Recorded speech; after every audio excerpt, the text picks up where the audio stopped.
For more episode subscribes के novels Hindi channel. मेनू दिखाओ। उपन्यास ऑनलाइन पूरा पढ़ें। उपन्यास बिन उपन्यास जब से मैंने अपना क्षेत्र दान करना शुरू किया, मैं युगों युगों में महान सम्राट बन गया। अध्याय 166.1। गुणप्रिय पाठकों, अधिक अध्यायों के अनुवाद में हमारी टीम की सहायता के लिए यहाँ दान करें। URL। जब से मैंने अपना क्षेत्र दान करना शुरू किया, मैं युगों युगों में महान सम्राट बन गया।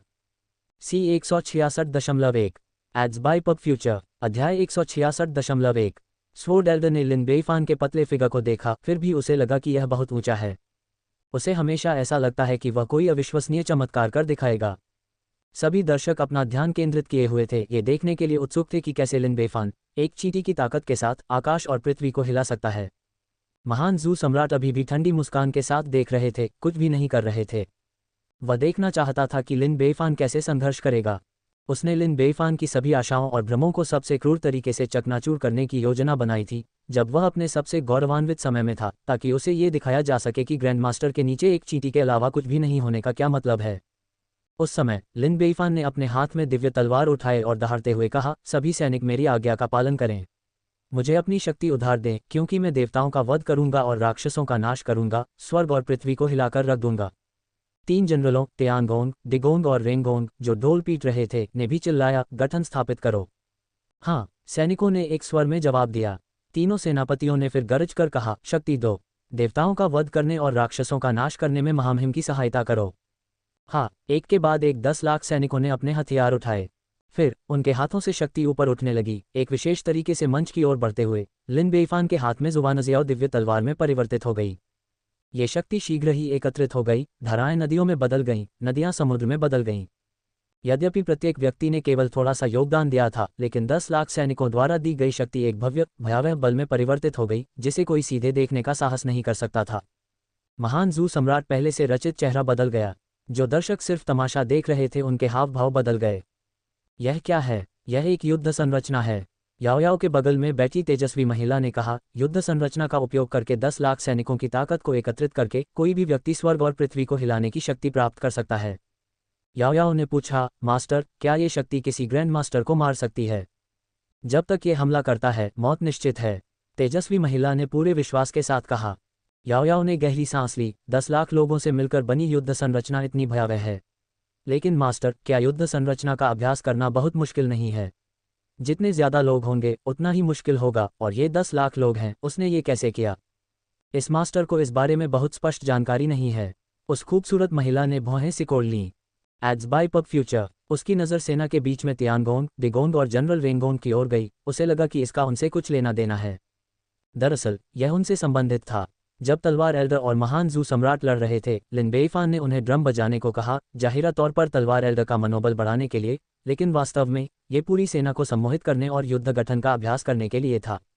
यद्यपि 10 लाख की सेना को सम्मोहित करना अत्यंत कठिन था। हालांकि अनगिनत दिनों के अनुसंधान के बाद तीनों जनरलों ने महत्वपूर्ण सुधार किए थे। इसके अलावा वे अंततः अब सफल हुए, क्योंकि लिन बेइफान ने उन्हें सैनिकों को सम्मोहित करने और व्यवस्थित करने के लिए पर्याप्त समय दिया था। लाखों की सेना द्वारा एकत्रित शक्ति इतनी विशाल थी कि उसने न केवल देखने वाले विशेषज्ञों के चेहरे पर परिवर्तन ला दिया, बल्कि आकाश और पृथ्वी में भी परिवर्तन ला दिया। ये सचमुच कहा जा सकता है, यदि लाखों सैनिक एकजुट हों तो मानव प्रयास भी स्वर्ग और पृथ्वी को हिला सकता है। इस समय लिन बेइफान ने अपनी शक्ति का उपयोग करते हुए महान जू सम्राट पर अपनी तलवार तान दी और दहाड़ते हुए कहा, जू के महान बदमाश, अपना अंत पाओ। फिर उसने अपनी तलवार से वार किया। सभी की नज़र में ये तलवारबाजी खामियों से भरी थी, जैसे कोई बच्चा तलवार चला रहा हो और उसे घुमा रहा हो, लेकिन यह एक भयानक तलवारबाजी के इरादे से फट पड़ी। 1000 झांग लंबी तलवार क्यों उभरी, जो सीधे महान जू सम्राट की ओर इशारा कर रही थी। बजना। महान जू सम्राट को यह प्रबल आभास था कि यदि ये तलवार उसे लगी तो वह उसके नीचे मर जाएगा। यदि वह भटपूर्वक विरोध करेगा तो वह मूर्ख होगा। उन्होंने तुरंत अपने चाल कौशल का प्रयोग किया और हमले को चकमा दे दिया। धमाका। ऐसा लगा जैसे स्वर्ग से गड़गड़ाहट हो रही हो। जिस स्थान पर महान जू सम्राट खड़े थे, वह स्थान विस्फोट के कारण 30 झांग व्यास का गहरा गड्ढा बन गया। जिसने भी ये देखा, वह आश्चर्य से दंग रह गया। क्या ये सचमुच वह शक्ति है जिसे मनुष्य प्रयोग कर सकता है? यह एक हमला एक शहर को नष्ट कर सकता है। भयानक। खांसी खांसी महान जू सम्राट पीले चेहरे और मुंह से खून बहते हुए पास के गड्ढे को डरावनी आंखों से देख रहे थे। Ads by PubFuture. हालांकि उसने उस घातक प्रहार को चकमा दे दिया था, लेकिन तलवार क्यों बहुत तेजी से आई थी, और अपने पूरे बचाव के बावजूद उसे अभी भी मामूली चोट लगी थी। ग्रैंडमास्टर स्तर तक पहुंचने के बाद ये पहली बार था जब वह चोटिल हुए थे। और सोचिए, जिसने उसे घायल किया था वह तो एक साधारण व्यक्ति था। जू के महान बदमाश, अपनी मौत को प्राप्त करना जारी रखो। लिन बेइफान ने एक और तलवार का वार किया। बजना, तलवार क्यों ही तेज थी, 1000 झांक को काटती थी। महान जू सम्राट को एक बार फिर एक घातक संकट का एहसास हुआ और उन्होंने बिना कुछ सोचे समझे उसे टाल दिया। बूम, एक और जोरदार आवाज हुई और जमीन पर एक और बड़ा गड्ढा दिखाई दिया। सभी लोग फिर से चौंक गए। वही भयावह शक्ति जो दिल को ठंडा कर देती है। भयावह, शक्तिशाली, मुझे निराशा महसूस हो रही है। ग्रैंडमास्टर स्तर से नीचे वाले लोग इसे आसानी से नहीं चकमा दे सकते। खांसी खांसी महान जू सम्राट फिर से बल से हिल गया और उसे एक और चोट लगी, लेकिन उसका गुस्सा और भी अधिक तीव्र हो गया।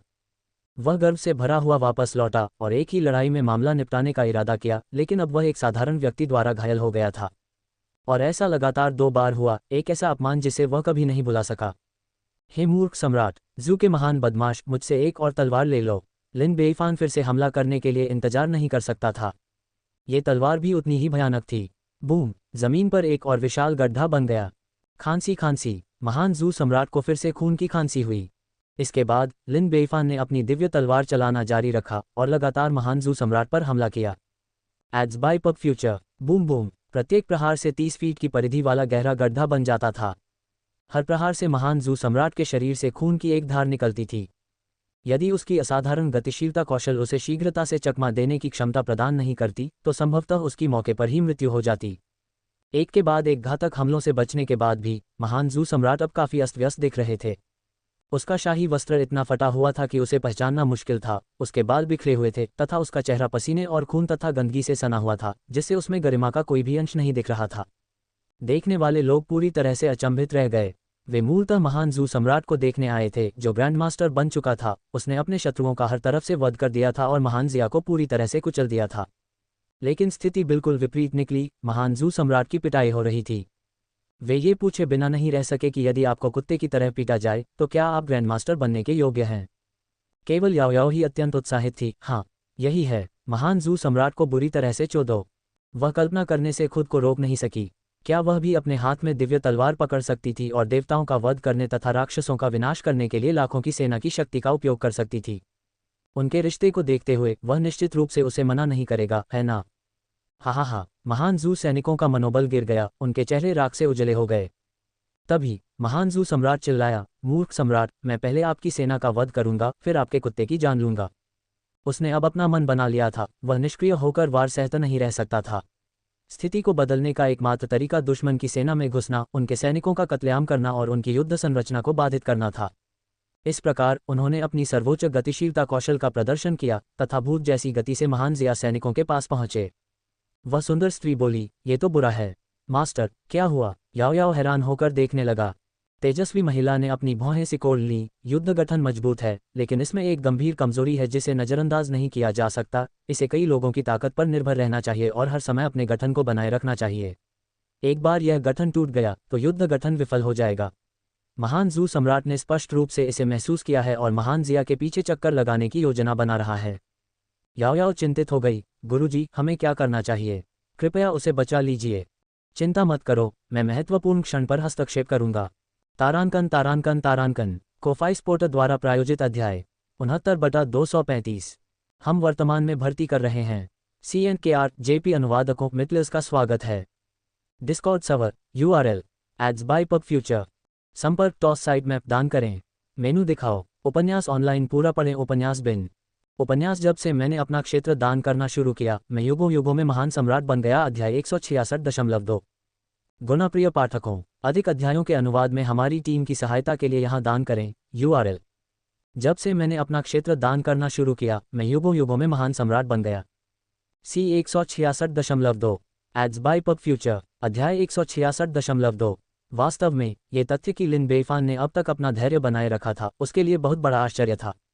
प्रदर्शन अद्भुत था, चाहे वह पिछली तलवार एल्ड हो या उसके बाद की युद्ध संरचना। यदि वे आज जीवित रह पाते तो निश्चय ही एक शक्तिशाली राजवंश बन जाते। अन्य दर्शकों ने भी महान जू सम्राट के इरादों को देखा। महान जू साम्राज्य का शासक महान जिया सैनिकों पर पीछे से हमला करने की कोशिश कर रहा है। यदि वह सफल हो गया तो युद्ध संरचना अपने आप ही ध्वस्त हो जाएगी। कोई उसे जल्दी रोको। वह मूर्ख सम्राट आगे क्यों नहीं बढ़ रहा है? वह शायद खत्म हो चुका है। देखो महान जू सम्राट कितनी तेजी से आगे बढ़ रहा है। वह मूर्ख सम्राट एक साधारण व्यक्ति है, क्या वह समय पर प्रतिक्रिया भी कर सकता है? ऐसा लग रहा है कि यह युद्ध खत्म होने वाला है। अंत में जीत अभी भी महान जू की ही होती है। महान जिया के पास स्थिति को बदलने का कोई मौका नहीं है। इस समय महान जू सम्राट महान जिया सैनिकों के पीछे चक्कर लगा चुका था। अप्रस्तुत महान जिया सैनिकों को देखते हुए उसने एक भयंकर मुस्कान प्रकट की। मूर्ख सम्राट, मैं आपके सैनिकों को मार डालूंगा और फिर देखूंगा कि आप कैसे युद्ध गठन करते हैं। आप मुझसे कैसे लड़ेंगे? मुझे तुम्हारा इंतजार था। लिन बेईफान ने पलटकर अपनी तलवार के एक और वार के साथ फुसफुसाया, तलवार तेईस तुम्हें स्वर्ग भेज रही है। बजना। भयानक तलवार का हमला फिर हुआ। महान जू सम्राट को एक बार फिर सबसे बड़ा खतरा महसूस हुआ। वह चकमा देने के लिए तैयार था, लेकिन उसने पाया कि उसका शरीर बिल्कुल भी हिल नहीं सकता था। ऐसा लग रहा था मानो किसी अथाह शक्तिशाली शक्ति ने उसे अंतरिक्ष में बंद कर दिया हो। वह केवल असहाय होकर देख सकता था, क्योंकि तलवार क्यों उसकी छाती की ओर तेजी से बढ़ रही थी। नहीं, बूम! एक बार फिर पृथ्वी टूट गई, जिससे एक विशाल गड्ढा बन गया तथा धूल तेजी से हवा में फैल गई। उसके बाद महान जू सम्राट कहीं नजर नहीं आए। हर कोई हैरान था। क्या महान जू सम्राट मर गया है? क्या उसे मूर्ख सम्राट ने मार डाला? यदि तलवार उसे न लगी होती तो ठीक था, लेकिन अब जबकि वह घायल हो चुका है, मुझे बहुत बुरा डर लग रहा है। Ads by PubFuture. वह शायद सचमुच मर चुका है। एक ग्रैंड मास्टर के लिए ये कितनी दुख की बात है। खांसी खांसी अचानक युद्ध के मैदान के बीच से एक धीमी आवाज आई। सभी ने तुरंत देखा कि यह महान जू सम्राट था। वह मरा नहीं था, लेकिन उसका शरीर टुकड़ों में फट गया था। अंग धड़ से अलग हो गए थे। केवल एक धड़ बचा था जिस पर एक सिर था, मृत्यु से बहुत दूर नहीं। इस समय वह सदमे, अविश्वास और पछतावे से भरी निगाहों से दूर से लिन बेईफान को देख रहा था।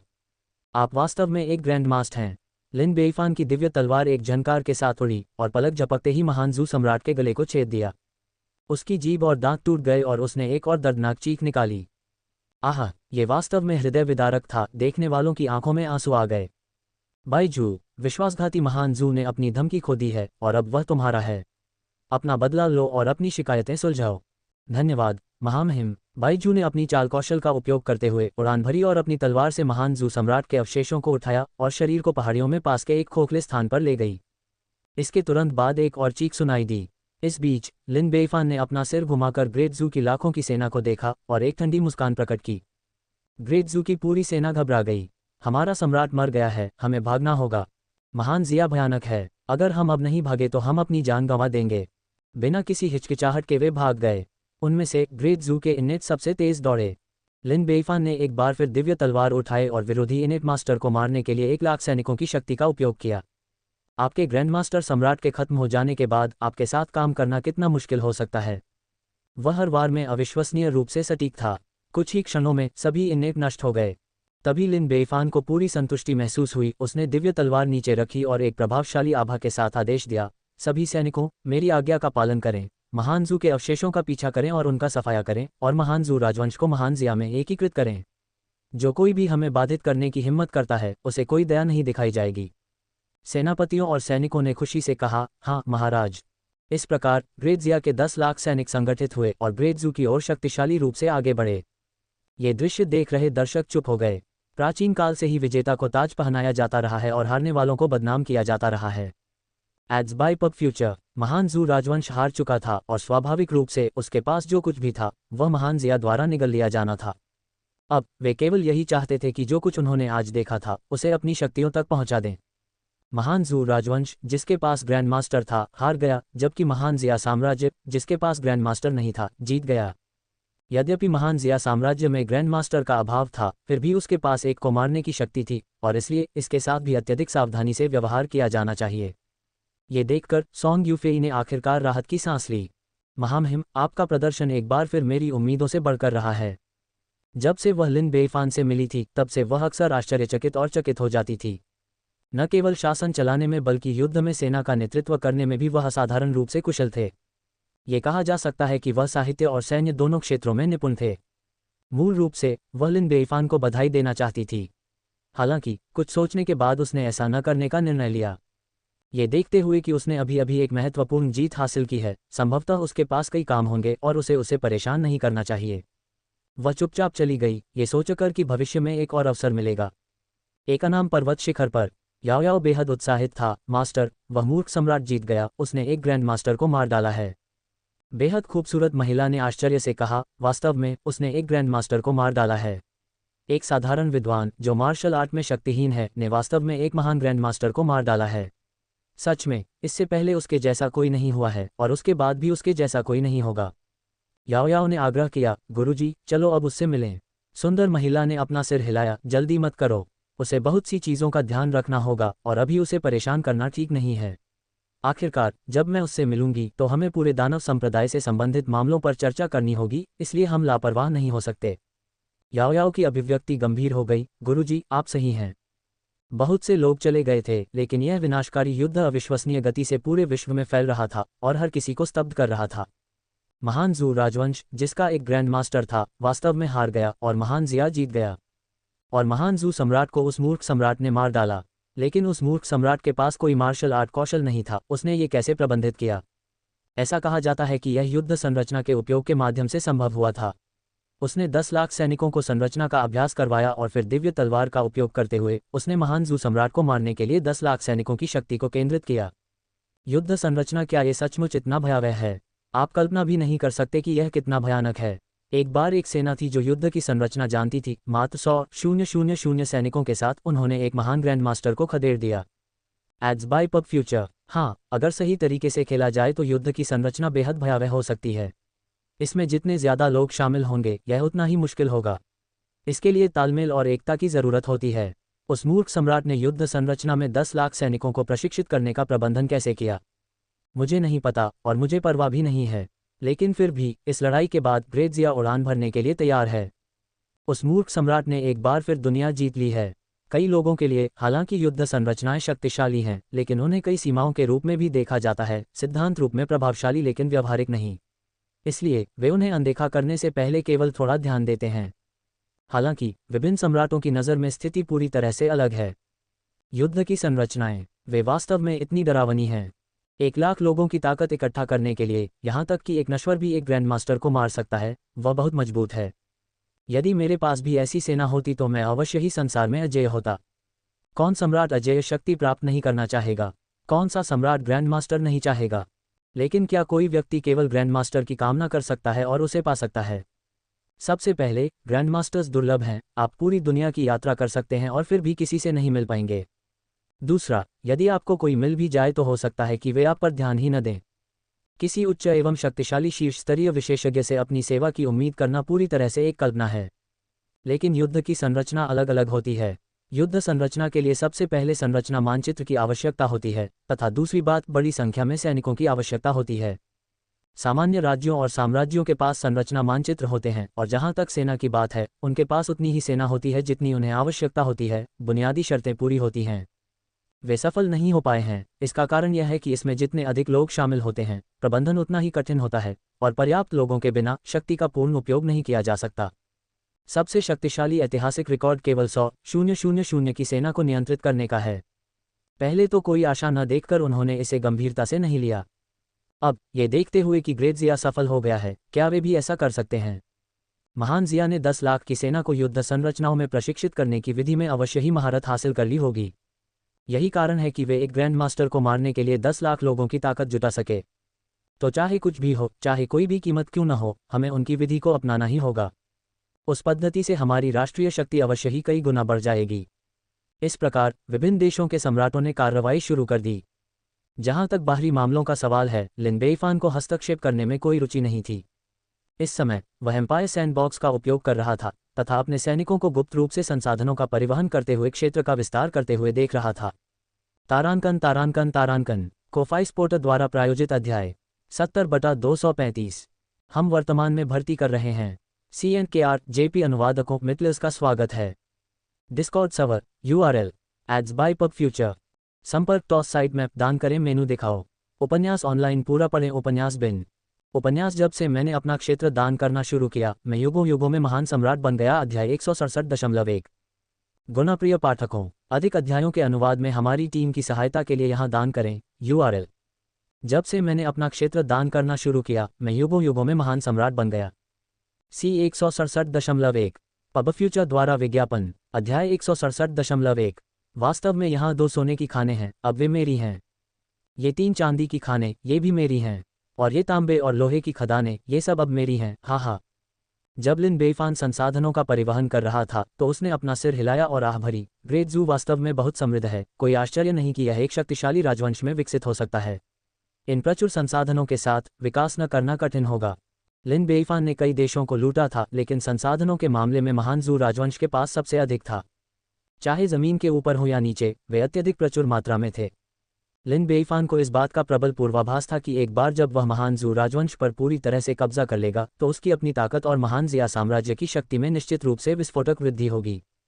तभी बाई जू लाल आंखों के साथ अंदर आया और कहा, महाराज, जू का महान बदमाश मर गया है। लिन बेइफान ने सिर हिलाया, ये सही है।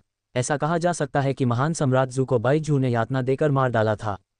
शुरू में वह मुश्किल से ही जीवित था और एक ही तलवार के वार से उसकी मृत्यु हो सकती थी, लेकिन बाई जू ने उसे पूरे दिन और रात जीवित ही यातनाएं दी।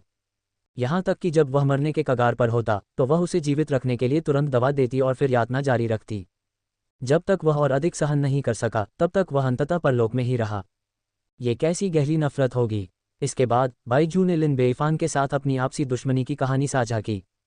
वास्तव में राष्ट्रों और परिवारों के बीच भी उतना ही गहरा झगड़ा मौजूद था। बाई जू के पिता मूल रूप से महान जू साम्राज्य के सम्राट थे और उनकी मां महारानी थीं। उनका दर्जा बहुत ही कुलीन था और उनका परिवार खुशहाल था। महान जू सम्राट, जिन्हें हाल ही में फांसी दी गई थी, पूर्व प्रधानमंत्री थे तथा उनके पिता सम्राट उनका बहुत सम्मान करते थे। हालांकि अप्रत्याशित रूप से उसने कई कुलीन परिवारों के साथ मिलकर तख्तापलट की साजिश रची, जिसमें उसके पिता, महारानी, सभी शाही संतानों और कई वफादार मंत्रियों को मार डाला जिन्होंने अधीनता स्वीकार करने से इनकार कर दिया था। फिर उसने पीले वस्त्र पहने और नया सम्राट बन गया। उस समय बाई जू अपने कौशल सीखने के लिए बाहर गई हुई थी और सौभाग्य से वह नरसंहार से बच गई। लेकिन नफरत उसके दिल में गहराई से दबी हुई थी। उसने मार्शल आर्ट और हत्या की तकनीकों में कड़ी ट्रेनिंग ली और बदला लेना ही उसके जीने का एकमात्र मकसद था। हालांकि महान जू सम्राट बहुत शक्तिशाली था और महान जू साम्राज्य भी बहुत मजबूत था। वह अपने परिवार का बदला कैसे ले सकती थी? पब फ्यूचर द्वारा विज्ञापन। लिन बेइफान से मिलने के बाद ही उन्हें आशा की एक किरण दिखाई दी। 1 वर्ष से अधिक समय के बाद लिन बेइफान की मदद से उसने अंततः अपने परिवार के रक्तपात का बदला लिया। उसकी कहानी सुनने के बाद लिन बेइफान ने गहरी सहानुभूति महसूस की और उसे दिलासा देने के लिए बाई जू को कसकर गले लगा लिया। बाई जू, मुझे नहीं पता था कि तुम्हारा अतीत इतना कठिन था, लेकिन अब सब खत्म हो गया है। हो सकता है कि तुम्हारे कोई रिश्तेदार न हो, लेकिन आज से मैं तुम्हारा परिवार बन जाऊंगा। हो सकता है कि तुम्हारा घर न हो, लेकिन शाही महल तुम्हारा घर होगा। हो सकता है कि तुम्हारा कोई देश न हो, लेकिन ग्रेट जिया तुम्हारा देश होगा। बाई जू बहुत भावुक हो गई। आपकी चिंता के लिए धन्यवाद, महाराज। अब आप मुझे छोड़ सकते हैं। लिन बेइफान ने उसे जाने नहीं दिया। वह कहती रही, बाई जू, मुझे पता है कि तुम अंदर से दुखी हो। अगर तुम रोना चाहती हो तो बस उसे बाहर निकाल दो। अपनी भावनाओं को दबाओ मत। मैं हमेशा तुम्हारा सबसे मजबूत सहारा रहूंगी। बाई जू को बहुत दुख हुआ और गुस्सा भी आया। महाराज, अब आप मुझे छोड़ सकते हैं। मैं आपकी सोच से कहीं ज्यादा ताकतवर हूँ। लिन बेइफान ने फिर भी उसे नहीं छोड़ा। बाई जू, दिखावा बंद करो। मैंने तुम्हारी असलियत देख ली है। तुम मजबूत दिख सकती हो, लेकिन अंदर से तुम कमजोर हो। मैं तुम्हें अपने गर्म दिल से गर्म करना चाहता हूँ। बाई जू, यदि आप अब नहीं जाने देंगे तो मुझे कार्रवाई करनी होगी। अंत में लिन बेइफान ने गंभीरता से बोलते हुए कहा, बाई जू, ऐसा लगता है कि अब तुम ठीक हो। हालांकि अगर भविष्य में तुम्हें कभी किसी चीज़ की ज़रूरत पड़े तो तुम हमेशा मेरे पास आ सकती हो। मैं एक गर्मजोशी से भरा इंसान हूँ और मेरा आलिंगन हमेशा तुम्हारे लिए खुला रहेगा। धन्यवाद, महाराज। बाई जू ने आंखें घुमाईं। लिन बेइफान के साथ समय बिताने के कारण वह उसके स्वभाव को अच्छी तरह से जानती थी। वह बस एक छोटा सा फ्लर्ट था, लोगों का फायदा उठाने का कोई मौका नहीं छोड़ता था। हालांकि लिन बेइफान की हरकतों के बाद बाई जू को काफ़ी बेहतर महसूस हुआ और उसके चेहरे पर मुस्कान लौट आए। यह आदमी बुरा भी था और सहृदय भी, इसलिए कोई आश्चर्य नहीं कि वह महिलाओं के बीच इतना लोकप्रिय था। कुछ और विनम्रतापूर्ण बातचीत के बाद बाई जू ने झुककर माफ़ी मांगी। महाराज, मुझे अब विदा लेनी चाहिए। सबसे पहले, ग्रेट जू में अभी भी कई दुश्मन हैं जिनसे मुझे निपटना है और मैं अपने परिवार का बदला लेना चाहती हूँ। दूसरे, मैं अपने माता पिता को सांत्वना देने के लिए इन दुश्मनों के सिर लेना चाहती हूँ ताकि वे शांति से आराम कर सकें। लिन बेइफान ने समझ में सिर हिलाया। आगे बढ़ो, मैं अग्रिम पंक्ति के सैनिकों को आपकी सहायता करने का आदेश दूंगा। धन्यवाद, महाराज। अब मैं विदा लेता हूँ। बाई जू ने लिन बेइफान का टोकन लिया और जल्दी से चला गया। इस बीच लिन बेइफान ने एम्पायर सैंडबॉक्स के माध्यम से लड़ाई की स्थिति का अवलोकन करते हुए संसाधनों का प्रबंधन जारी रखा। इस समय ग्रेट जिया की सेनाएं 2 मोर्चों पर ग्रेट जू पर आक्रमण कर रही थीं। चायुक्सिन, वू सांगुई और झाओ जिन्हाई के नेतृत्व में एक सेना उत्तर पश्चिम की ओर बढ़ रही थी, जहां ग्रेट यू, ग्रेट जू और ग्रेट शी हुआ करते थे। इन क्षेत्रों पर हाल ही में ग्रेट शिव द्वारा कब्जा किया गया था और स्थानीय निष्ठा कमजोर थी तथा ताकत भी सीमित थी, इसलिए चाय युक्सिन और अन्य को बहुत कम प्रतिरोध का सामना करना पड़ा तथा उन्होंने आसानी से क्षेत्र पर कब्जा कर लिया। दूसरी सेना जनरलों तियानगोंग, डिगोंग और वेंगोंग के नेतृत्व में उत्तर पूर्व की ओर महान जू राजवंश के गढ़ की ओर बढ़ रही थी, जहां प्रतिरोध सबसे मजबूत था।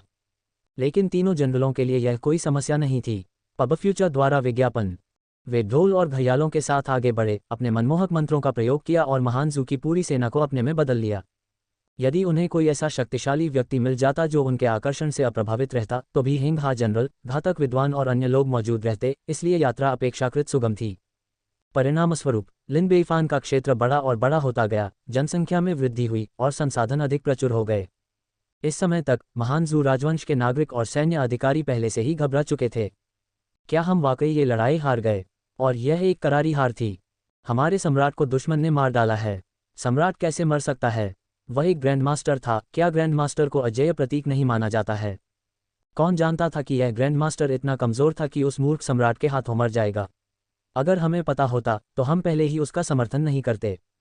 ये सही है कि पिछले दशक में हमारे सारे निवेश बर्बाद हो गए। अब हम क्या करें? ग्रेट जिया की सेनाएं पहले से ही यहाँ आ रही हैं। हम और क्या कर सकते हैं? भागो। अगर हम अभी नहीं भागे तो हम अपनी जान से हाथ धो बैठेंगे। हाँ, चलो जल्दी से भागो। उन्होंने जल्दी से अपना सामान पैक किया और पीछे हटने की योजना बनाने लगे। आखिरकार वे न केवल महान जू राजवंश के अधिकारी थे बल्कि विभिन्न कुलीन परिवारों के महत्वपूर्ण सदस्य भी थे, जिनके मन में लिन बेइफान के प्रति गहरी दुश्मनी थी जो कि सुलझाए जाने लायक नहीं थी। जब ग्रेट जिया की सेना पहुंची तो अन्य लोगों के पास बचने का मौका हो सकता था, लेकिन उनके पास कोई मौका नहीं था। तो अब एक ही रास्ता था, भागना। जितनी जल्दी हो सके उतना बेहतर, जितना दूर उतना बेहतर। हालांकि जब वे शहर के फाटक पर पहुंचे तो उन्होंने पाया कि वह कसकर बंद था। वहां एक सफ़ेद कपड़े पहने और लगभग पारदर्शी तलवार पकड़े एक महिला खड़ी थी, जो ग्रेट जू के भागते हुए अधिकारियों को ठंडी मुस्कान के साथ देख रही थी। तुम्हें क्या लगता है तुम कहाँ भाग रहे हो? एक वरिष्ठ अधिकारी ने अहंकार से कहा। तुम कौन हो? मैं तुम्हें सलाह देता हूं कि तुम तुरंत यहां से हट जाओ, नहीं तो तुम पर कोई दया नहीं की जाएगी। मैं ही तुम्हें मार डालूंगा। बाईजू ने अपनी तीखी तलवार थामते हुए तेजी से हमला किया। प्रत्येक चाल भयंकर थी, प्रत्येक प्रहार घातक। पबफ्यूचर द्वारा विज्ञापन। कोई भी उसके सामने खड़ा नहीं हो सकता था। पलक झपकते ही दर्जनों शव पीछे छूट गए। अधिकारी डर गए और जोर जोर से चिल्लाते हुए पीछे हटने लगे। कोई जल्दी आओ, उसे रोको। वह एक चुड़ैल है, उसे मार डालो। मैं प्रधानमंत्री हूं, मैं तुम्हें उसे मारने का आदेश देता हूं। यद्यपि कुछ प्रतिरोध था, लेकिन वह बाईजू की तेज तलवार का मुकाबला नहीं कर सका। कुछ चतुर अधिकारी शहर के दूसरे द्वार की ओर खिसक गए ताकि वहां से बचकर निकल सकें, लेकिन उन्होंने पाया कि गेट भी बंद था। नीचे शराब के नशे में धुत एक आदमी लेटा था जो बढ़िया शराब पीते हुए हाथ हिलाकर कह रहा था, ये रास्ता बंद है, वापस चले जाओ। एक अधिकारी ने, जो अंदर से डरा हुआ था, कहा, तुरंत हट जाओ। मानो या ना मानो, मैं तुम्हें मारने के लिए किसी को लाऊंगा। उस व्यक्ति ने अपने हाथ से प्रहार किया, जिससे अधिकारी के पीछे वाली गाड़ी टूट गई। तुमने अभी क्या कहा? मैं तुम्हें ठीक से सुन नहीं पाया, फिर से कहो। अधिकारी शहर के अन्य दो द्वारों पर क्रमशः खाली हाथ मास्टर और स्वर्गीय कुत्ता दिव्य जासूस पहरा देते थे। राजधानी शहर के अंदर मौजूद अधिकारियों के पास भागने का कोई मौका नहीं था। वे बाड़े में बंद मेमनों की तरह थे जिन्हें वध के लिए बाईजू की दया पर छोड़ दिया गया था। ये नरसंहार 1 घंटे से अधिक समय तक चलता रहा। अंततः ये रुक गया और पीछे 1000 से अधिक लाशें छोड़ गया। फिर बाईजू ने कुछ महत्वपूर्ण अधिकारियों के सिर काट दिए और उन्हें एक गाड़ी में रख दिया। आपकी मदद के लिए आप सभी का धन्यवाद। हालांकि मुझे पूर्व सम्राट और महारानी को श्रद्धांजलि देने के लिए इन सिरों को ले जाना है, इसलिए मुझे अभी अलविदा कहना चाहिए। जब मैं वापस आऊंगा तो मैं आपकी सहायता के लिए अपना आभार व्यक्त करने के लिए आप सभी को एक ड्रिंक के लिए आमंत्रित करूंगा। वाइन्सवोर्ड इमोर्टल, एम्पर हैंडमास्टर और अन्य लोगों ने अलविदा कहा। आगे बढ़ो, अपनी यात्रा का ध्यान रखो। आपकी यात्रा सुखद हो। अलविदा। बाईजू अपने घोड़े पर सवार होकर चली गई। तारांकन तारांकन तारांकन। पॉप्सलियो द्वारा प्रायोजित अध्याय 71/235। हम वर्तमान में भर्ती कर रहे हैं। CNKR JP अनुवादकों मितलिस का स्वागत है। डिस्कॉर्ड सर्वर URL पबफ्यूचर द्वारा विज्ञापन। संपर्क टॉस साइट मैप दान करें। मेनू दिखाओ। उपन्यास ऑनलाइन पूरा पढ़ें। उपन्यास बिन। उपन्यास जब से मैंने अपना क्षेत्र दान करना शुरू किया, मैं युगों युगों में महान सम्राट बन गया। अध्याय 167.2। गुना प्रिय पाठकों, अधिक अध्यायों के अनुवाद में हमारी टीम की सहायता के लिए यहाँ दान करें। URL। जब से मैंने अपना क्षेत्र दान करना शुरू किया, मैं युगों युगों में महान सम्राट बन गया। C 167.2। Ads by PubFuture. अध्याय 167.2। आधे महीने बाद महान जू राजवंश के पूरे क्षेत्र पर लिन बेइफान की सेना ने कब्जा कर लिया था। लिन बेइफान ने एम्पायर सैंडबॉक्स की जांच की। एम्पायर सैंडबॉक्स मध्यवर्ती स्तर, प्रादेशिक क्षेत्र 8.2 मिलियन वर्ग मील, कृषि योग्य भूमि 3.5 मिलियन वर्ग मील, घरेलू संसाधन 960 मिलियन टेल, 4 सोने की खदानें, 8 चांदी की खदानें, 12 तांबे की खदानें, 13 लोहे की खदानें। जनसंख्या 52 मिलियन, धनी लोग 1%, आम लोग 35%, गरीब लोग 64%। सैन्य शक्ति 2.4 मिलियन, 20 सेनेटर्स, 6,200 मार्शल आर्टिस्ट। व्यापक राष्ट्रीय शक्ति 6,420, अर्धराजवंश स्तर। ये आंकड़े सचमुच प्रभावशाली थे। प्रादेशिक क्षेत्रफल 8 मिलियन वर्ग मील तक पहुंच गया था, जो 6 मिलियन वर्ग मील से अधिक की वृद्धि थी, अर्थात 4 गुना से भी अधिक। कृषि योग्य भूमि 3.5 मिलियन वर्ग मील तक पहुंच गई थी, जो 2 मिलियन वर्ग मील की वृद्धि थी, जो 2 गुने से भी अधिक थी। घरेलू संसाधन 960 मिलियन टेल तक पहुंच गए थे, जो 400 मिलियन टेल की वृद्धि थी और लगभग 2 गुना भी। जनसंख्या में 30 मिलियन से अधिक की वृद्धि हुई, अर्थात 2 गुनी से भी अधिक। केवल सैन्य शक्ति में ही ज्यादा परिवर्तन नहीं हुआ था। एड्स बाय पब फ्यूचर, इसके कारण समग्र राष्ट्रीय शक्ति लगभग 2 गुनी होकर 6,000 से अधिक हो गई। अन्य राजवंशों की तुलना में ये राष्ट्रीय शक्ति भी दुर्जेय मानी जाती थी। लिन बेइफान खुद को खुश महसूस करने से रोक नहीं सका। 2 साल में ही उन्होंने पतन के कगार पर खड़े एक छोटे से राज्य को एक शक्तिशाली राजवंश में बदल दिया। ये क्षमता, चाहे इसे कहीं भी लागू किया जाए, इतिहास में बेमिसाल मानी जाएगी। बेशक वह घमंडी नहीं था, वह जानता था कि यह सब एम्पायर सैंडबॉक्स की वजह से हुआ था। इस लाभ के बिना वह शायद 1 वर्ष भी जीवित नहीं रह पाते। डिंग, खिलाड़ियों की राष्ट्रीय शक्ति में वृद्धि के कारण आपकी ताकत भी समकालिक रूप से बढ़ेगी। आपको ग्रेट ग्रैंड मास्टर के खेती स्तर से सम्मानित किया जाता है। लिन बेइफान के शरीर में एक भयानक शक्ति उमड़ पड़ी। इस शक्ति के प्रभाव में लिन बेइफान के भीतर सच्चे क्यूई का समुद्र एक बार फिर से फट गया, फिर जल्दी से संघनित हो गया और फिर से विस्फोट हो गया, संघनित होना जारी रहा। ये चक्र बार बार दोहराया गया। प्रत्येक विस्फोट और सम्मलन के साथ उसके भीतर का सच्चा क्यूई शुद्ध होता गया। इसके साथ ही इसकी शक्ति और भी अधिक बढ़ गई। इसके अलावा अतीत में उसने जो भी मार्शल आर्ट सीखी थी, वह उसके दिमाग में उमड़ पड़ी, लगातार टूटती और उसके दिल में एकीकृत होती रही। वह अचानक ज्ञान की स्थिति में पहुंच गया, मानो उसके अंदर एक छोटा सा व्यक्ति था जो सभी मार्शल आर्ट का अभ्यास कर रहा था। प्रत्येक अभ्यास के साथ उसकी समझ गहरी होती गई। फिर धीरे धीरे कई मार्शल आर्ट एक साथ विलीन होने लगीं। इस समय कुछ ही दूरी पर एक पहाड़ की चोटी पर एक अत्यंत सुंदर महिला जो ध्यान कर रही थी, ने अचानक अपनी आंखें खोली और ग्रेटजिया सैन्य शिविर की ओर देखा, जहां लिन बेइफान स्थित था। उसकी आंखों में आश्चर्य की एक झलक उभरी। यह एक महान ग्रैंड मास्टर की आभा है। याओ याओ, जो उसके बगल में सो रही थी, ने अपनी आंखें खोली और घबराहट से पूछा, मास्टर क्या हुआ? सुंदर महिला ने ग्रेटजिया सेना की ओर इशारा करते हुए कहा, वहां एक महान ग्रैंड मास्टर है। मैंने अभी अभी उसकी आभा महसूस की है।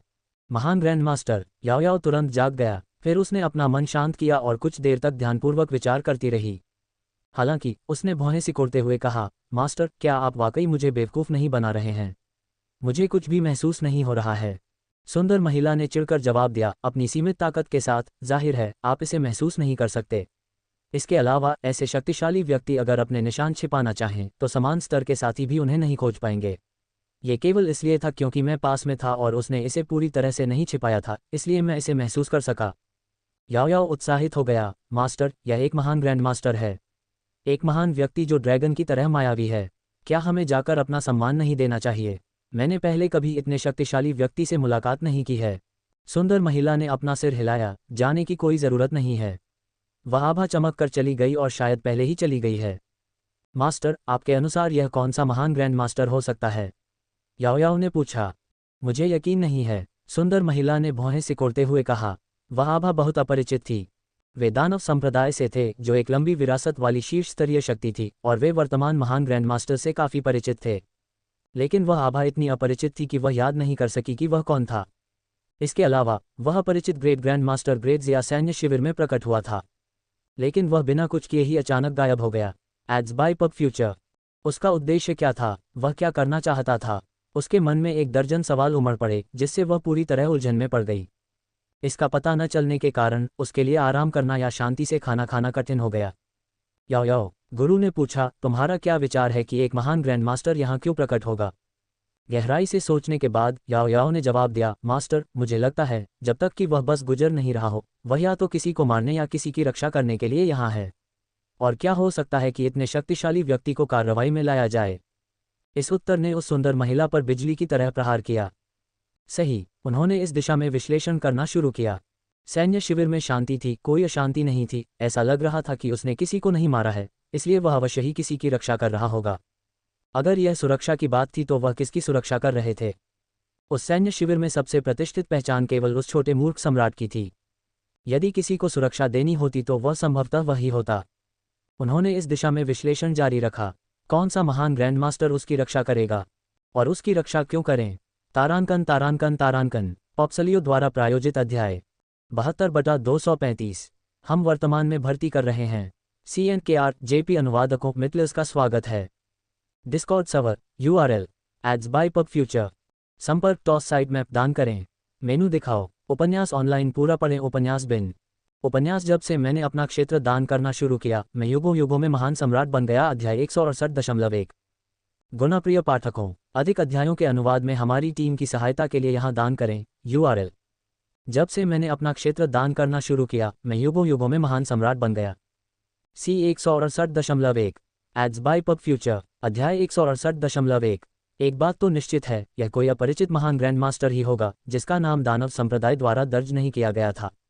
दूसरा, हो सकता है कि उस महान ग्रैंडमास्टर का लिन बेईफान से कोई संबंध हो और शायद वह बहुत करीबी हो। अन्यथा वे संभावित रूप से उसकी रक्षा करने के लिए यहाँ क्यों आएंगे? अतः स्थिति स्पष्ट होती जा रही है। आश्चर्यजनक रूप से सुंदर महिला ने लिन बेईफान के बारे में जानकारी को ध्यानपूर्वक याद किया, जिसमें उन सभी शक्तिशाली व्यक्तियों के बारे में भी बताया गया था जिनके साथ वह संपर्क में आया था। अंततः उसके मन में एक रहस्यमय आकृति उभरी। वह तलवारबाज। उसने जो जानकारी एकत्र की थी उसके अनुसार लिन बेईफान के पीछे हमेशा एक शक्तिशाली तलवारबाज रहा था। यद्यपि उसने कभी अपना चेहरा नहीं दिखाया था और कोई भी उसकी उत्पत्ति या पहचान नहीं जानता था, फिर भी जब भी महान जिया खतरे में होती थी तो वह हमेशा हस्तक्षेप करता था। पहली बार उन्होंने तब कार्रवाई की जब शांग, अन और पेंग राष्ट्रों की संबद्ध सेनाओं ने ग्रेट जिया पर हमला किया। प्रतिद्वंद्वी ने अपना चेहरा नहीं दिखाया, लेकिन सिर्फ एक चाल से उसने दूर से ही सभी इनेट विशेषज्ञों को मार डाला। दूसरी बार उन्होंने तब हस्तक्षेप किया जब मनी गैंग ने मूर्ख सम्राट से निपटने के लिए विशेषज्ञों को भेजा। फिर बिना अपना चेहरा दिखाए सिर्फ एक ही चाल से उसने उन सभी विशेषज्ञों को मार डाला। तीसरी बार उन्होंने तब कार्य किया जब उन्होंने इनेट विशेषज्ञों को प्रतिभाशाली पृथ्वी खजाना, 9 आंखों वाला सफेद जेड लोड स्पॉट इकट्ठा करने के लिए भेजा और एक शक्तिशाली विशाल सांप का सामना किया। एक बार फिर अपना परिचय दिए बिना केवल एक ही झटके में उसने सांप का सिर काट दिया। चौथी बार उसने तब कार्रवाई की जब तलवार चलाने वाले मास्टर ओएजी परेशानी खड़ी करने आए। इसी प्रकार उसने अपना चेहरा दिखाए बिना उसे एक ही हथेली से नीचे गिरा दिया। पांचवीं बार उसने तब कार्रवाई की जब अनलुशान और शी सिमिंग ने विद्रोह कर दिया और बाहरी लोगों के साथ मिलकर ग्रेट जिया पर हमला कर दिया।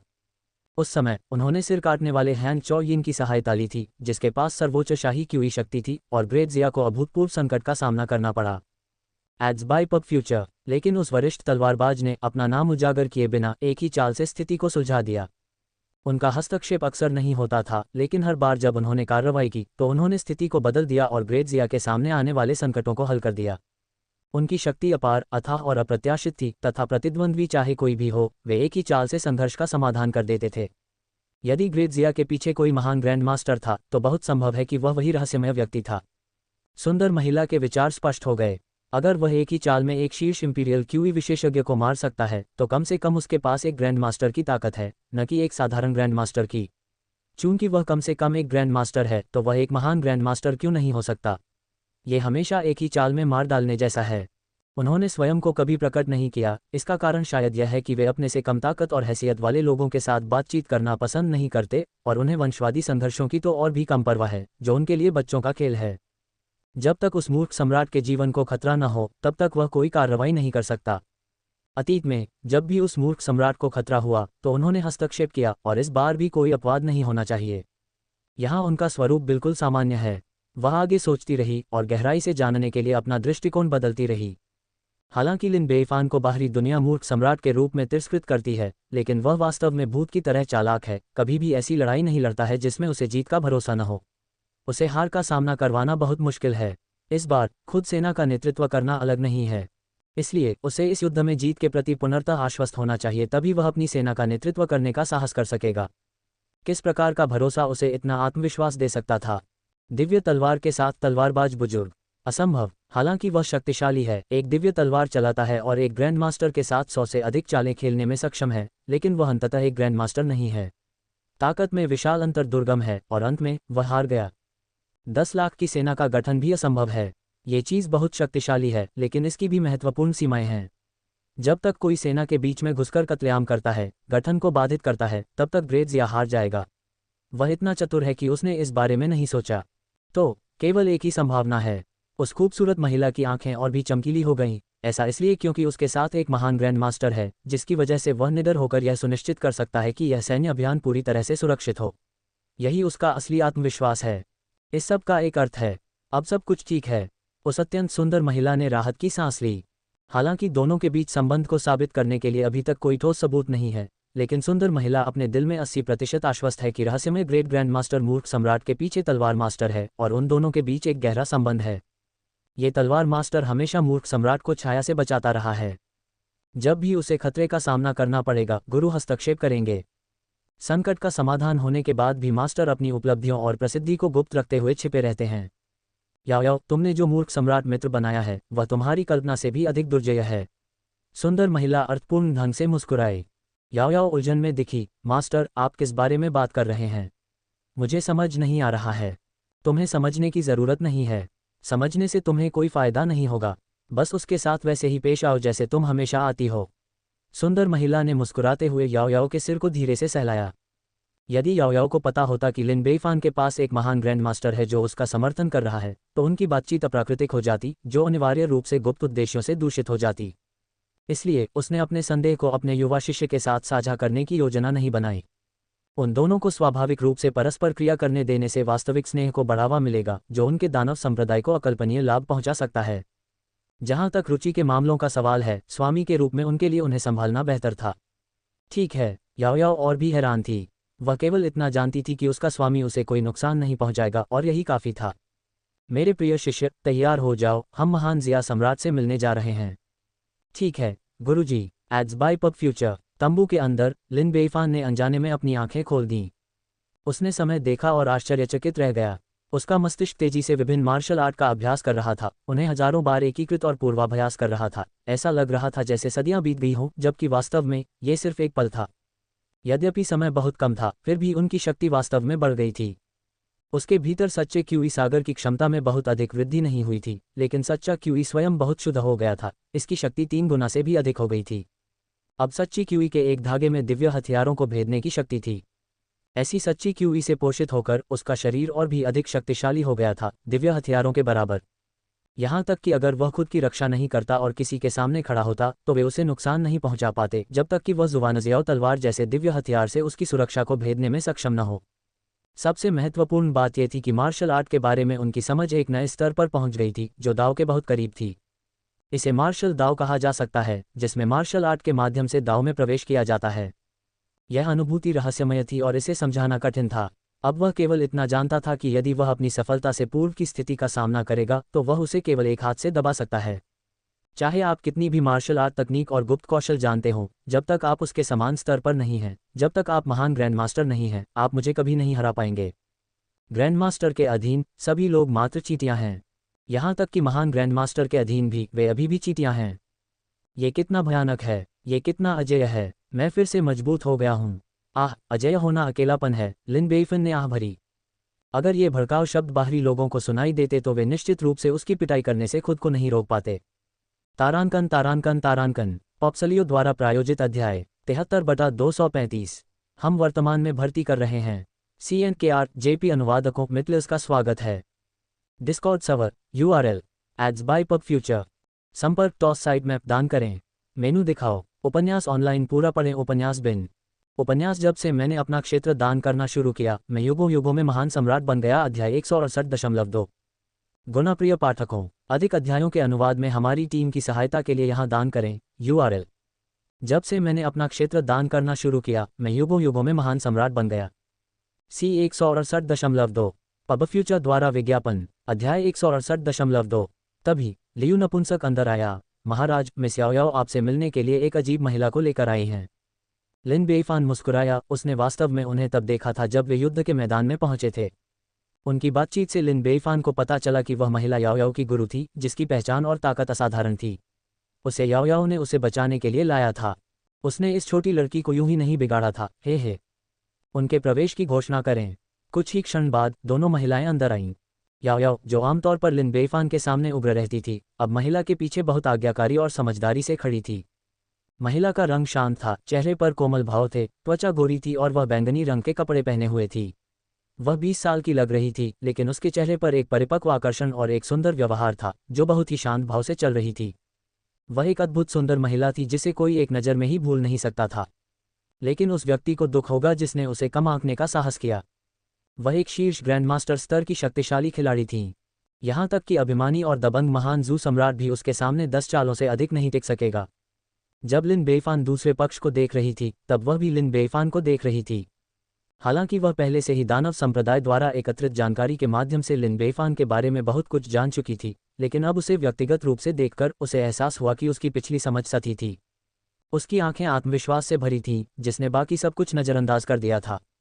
यह आत्मविश्वास अन्य सम्राटों से अलग था, जो इसलिए आत्मविश्वासी थे क्योंकि उनके हाथों में सत्ता थी। उनका आत्मविश्वास एक सच्चे महाशक्तिशाली व्यक्ति जैसा था, जो सभी राक्षसों और दानवों को हराने की अपनी ताकत पर आश्वस्त था। ऐसा लग रहा था मानो दुनिया में ऐसी कोई चीज़ ही नहीं जो उसे परेशान कर सके। वह अत्यंत सुंदर महिला ये सोचे बिना न रह सकी कि उसने इतना आत्मविश्वास कैसे विकसित किया। क्या ये किसी शक्तिशाली समर्थक पर निर्भर हो सकता है? असंभव। दूसरों पर निर्भर रहकर ऐसा आत्मविश्वास कभी विकसित नहीं किया जा सकता। इसके अलावा उसने देखा कि उसके अंदर एक अनोखी खूबी थी। उसे ऐसा लगता था कि दुनिया की हर चीज़ उसके नियंत्रण में है। वे आंखें सब कुछ देख रही थीं, मानो उसने पहले से ही उनके आगमन का अनुमान लगा लिया था। पब फ्यूचर द्वारा विज्ञापन। उस अत्यंत सुंदर महिला को यह अनुभूति बेतुकी लगी। वह तो एक साधारण व्यक्ति था, वह उसकी गतिविधियों का पहले से अनुमान कैसे लगा सकता था? शायद यह उनके पीछे छिपे महान ग्रैंडमास्टर के बारे में हाल ही में हुई जागरूकता थी जिसने मेरे मन को विचलित कर दिया, जिससे मेरा अंतर्ज्ञान ठीक से काम नहीं कर रहा था। उसने अपना सिर हल्का सा हिलाया और इन गंदे विचारों को एक तरफ रख दिया। लिन बेइफान का सामना करते हुए उसने ऑर्किड जैसी कोमल आवाज में कहा, जी लियूली, दानव संप्रदाय के संप्रदाय गुरु महामहिम को नमस्कार करते हैं। जैसे ही ये शब्द बोले गए, सभी लोग चौंक गए। दानव संप्रदाय का संप्रदाय गुरु, ये वास्तव में दानव संप्रदाय से कोई है? कुख्यात दानव संप्रदाय ने हमें कैसे ढूंढ निकाला? और यह उनका बड़ा दानव बॉस भी है। जल्दी करो, सम्राट की रक्षा करो। लिन बेइफान के आसपास के विशेषज्ञ तुरंत हरकत में आ गए। पहरेदारों ने अपने हथियार निकाल लिए और लिन बेइफान के सामने खड़े हो गए। दृश्य तनावपूर्ण था, तलवारें खींची हुई थीं और क्रॉसबो चढ़े हुए थे। याओ याओ इस तमाशे से बहुत असंतुष्ट थी। अगर यह पहले होता तो वह गुस्से में भड़क जाती और तबाही मचा देती, लेकिन अब अपने गुरु का अनुसरण करते हुए उसे अस्थायी रूप से अपनी दुम अंदर करनी पड़ी। केवल लिन बेइफान शांत और संयमित रहे, मुस्कुराते हुए, तो ये दानव संप्रदाय का नेता है, आपका बहुत स्वागत है। जी लियूली भी मुस्कुराया, मैं वास्तव में दानव संप्रदाय का नेता हूँ, एक शीर्ष स्तरीय दानव जो लोगों को भय से कांपने पर मजबूर कर देता है। क्या आपको डर नहीं लगता, महाराज? इसमें डरने की क्या बात है? लिन बेइफान ने हाथ हिलाकर कहा, दानव हो या बुद्ध, मेरे लिए वे सब एक जैसे हैं। ये सिर्फ हितों के लिए संघर्ष है। मेरी तरह मैंने भी देश और लोगों के लिए कई अच्छे काम किए हैं, फिर भी दूसरे लोग मुझे मूर्ख सम्राट कहकर कोसते हैं। खूब कहा है, जी लियूली ने जोर से कहा, हालांकि मैं दानव संप्रदाय से हूँ, लेकिन मैंने बहुत ज़्यादा अपमानजनक काम नहीं किए हैं। ताओवादी संप्रदाय और बौद्ध संप्रदाय भले ही धार्मिक हों, लेकिन वे उतने सम्माननीय नहीं हैं जितने दिखते हैं। सब कुछ सिर्फ हितों के लिए संघर्ष है। मुझे पता था कि तुम निराश नहीं करोगे। यदि आप दानव संप्रदाय के नेता हैं, तो याओ याओ के बारे में क्या? लिन बेइफान ने अपने पीछे खड़ी छोटी सी सुंदरता की ओर इशारा करते हुए मुस्कुराते हुए पूछा, उसकी स्थिति क्या है? वह मेरी छोटी शिष्या है, दानव संप्रदाय की पवित्र युवती और दानव संप्रदाय की भावी नेता भी। जी लियूली ने मुस्कुराते हुए जवाब दिया। लिन बेइफान ने सिर हिलाया, कोई आश्चर्य नहीं कि वह राक्षसी आभा से भरी है। हम्फ। याओ याओ ने चुपके से लिन बेइफान की दिशा में एक छोटा सा मुक्का मारा। इधर उधर देखते हुए और बहुत से लोगों को देखकर लिन बेइफान ने अपना हाथ हिलाया, आप सभी पीछे हट सकते हैं। मुझे दानव संप्रदाय के नेता के साथ चर्चा करने के लिए महत्वपूर्ण मामले हैं। जैसी आपकी आज्ञा, महाराज। यद्यपि अधिकांश लोग वापस चले गए, फिर भी कुछ लोग वहीं रह गए, जिनमें यूनुच लियू और स्वॉर्ड एल्डर भी शामिल थे। 9 आंखों वाले सफ़ेद जेड लोड स्पॉट के बीज खाने के बाद स्वॉर्ड एल्डर पूरी तरह से ठीक हो गया था।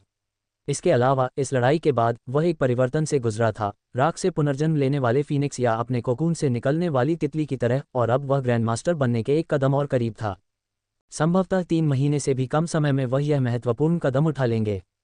इस समय वह लिन बेइफान के पास हाथ में तलवार लेकर उसकी रक्षा के लिए तैयार खड़ा था।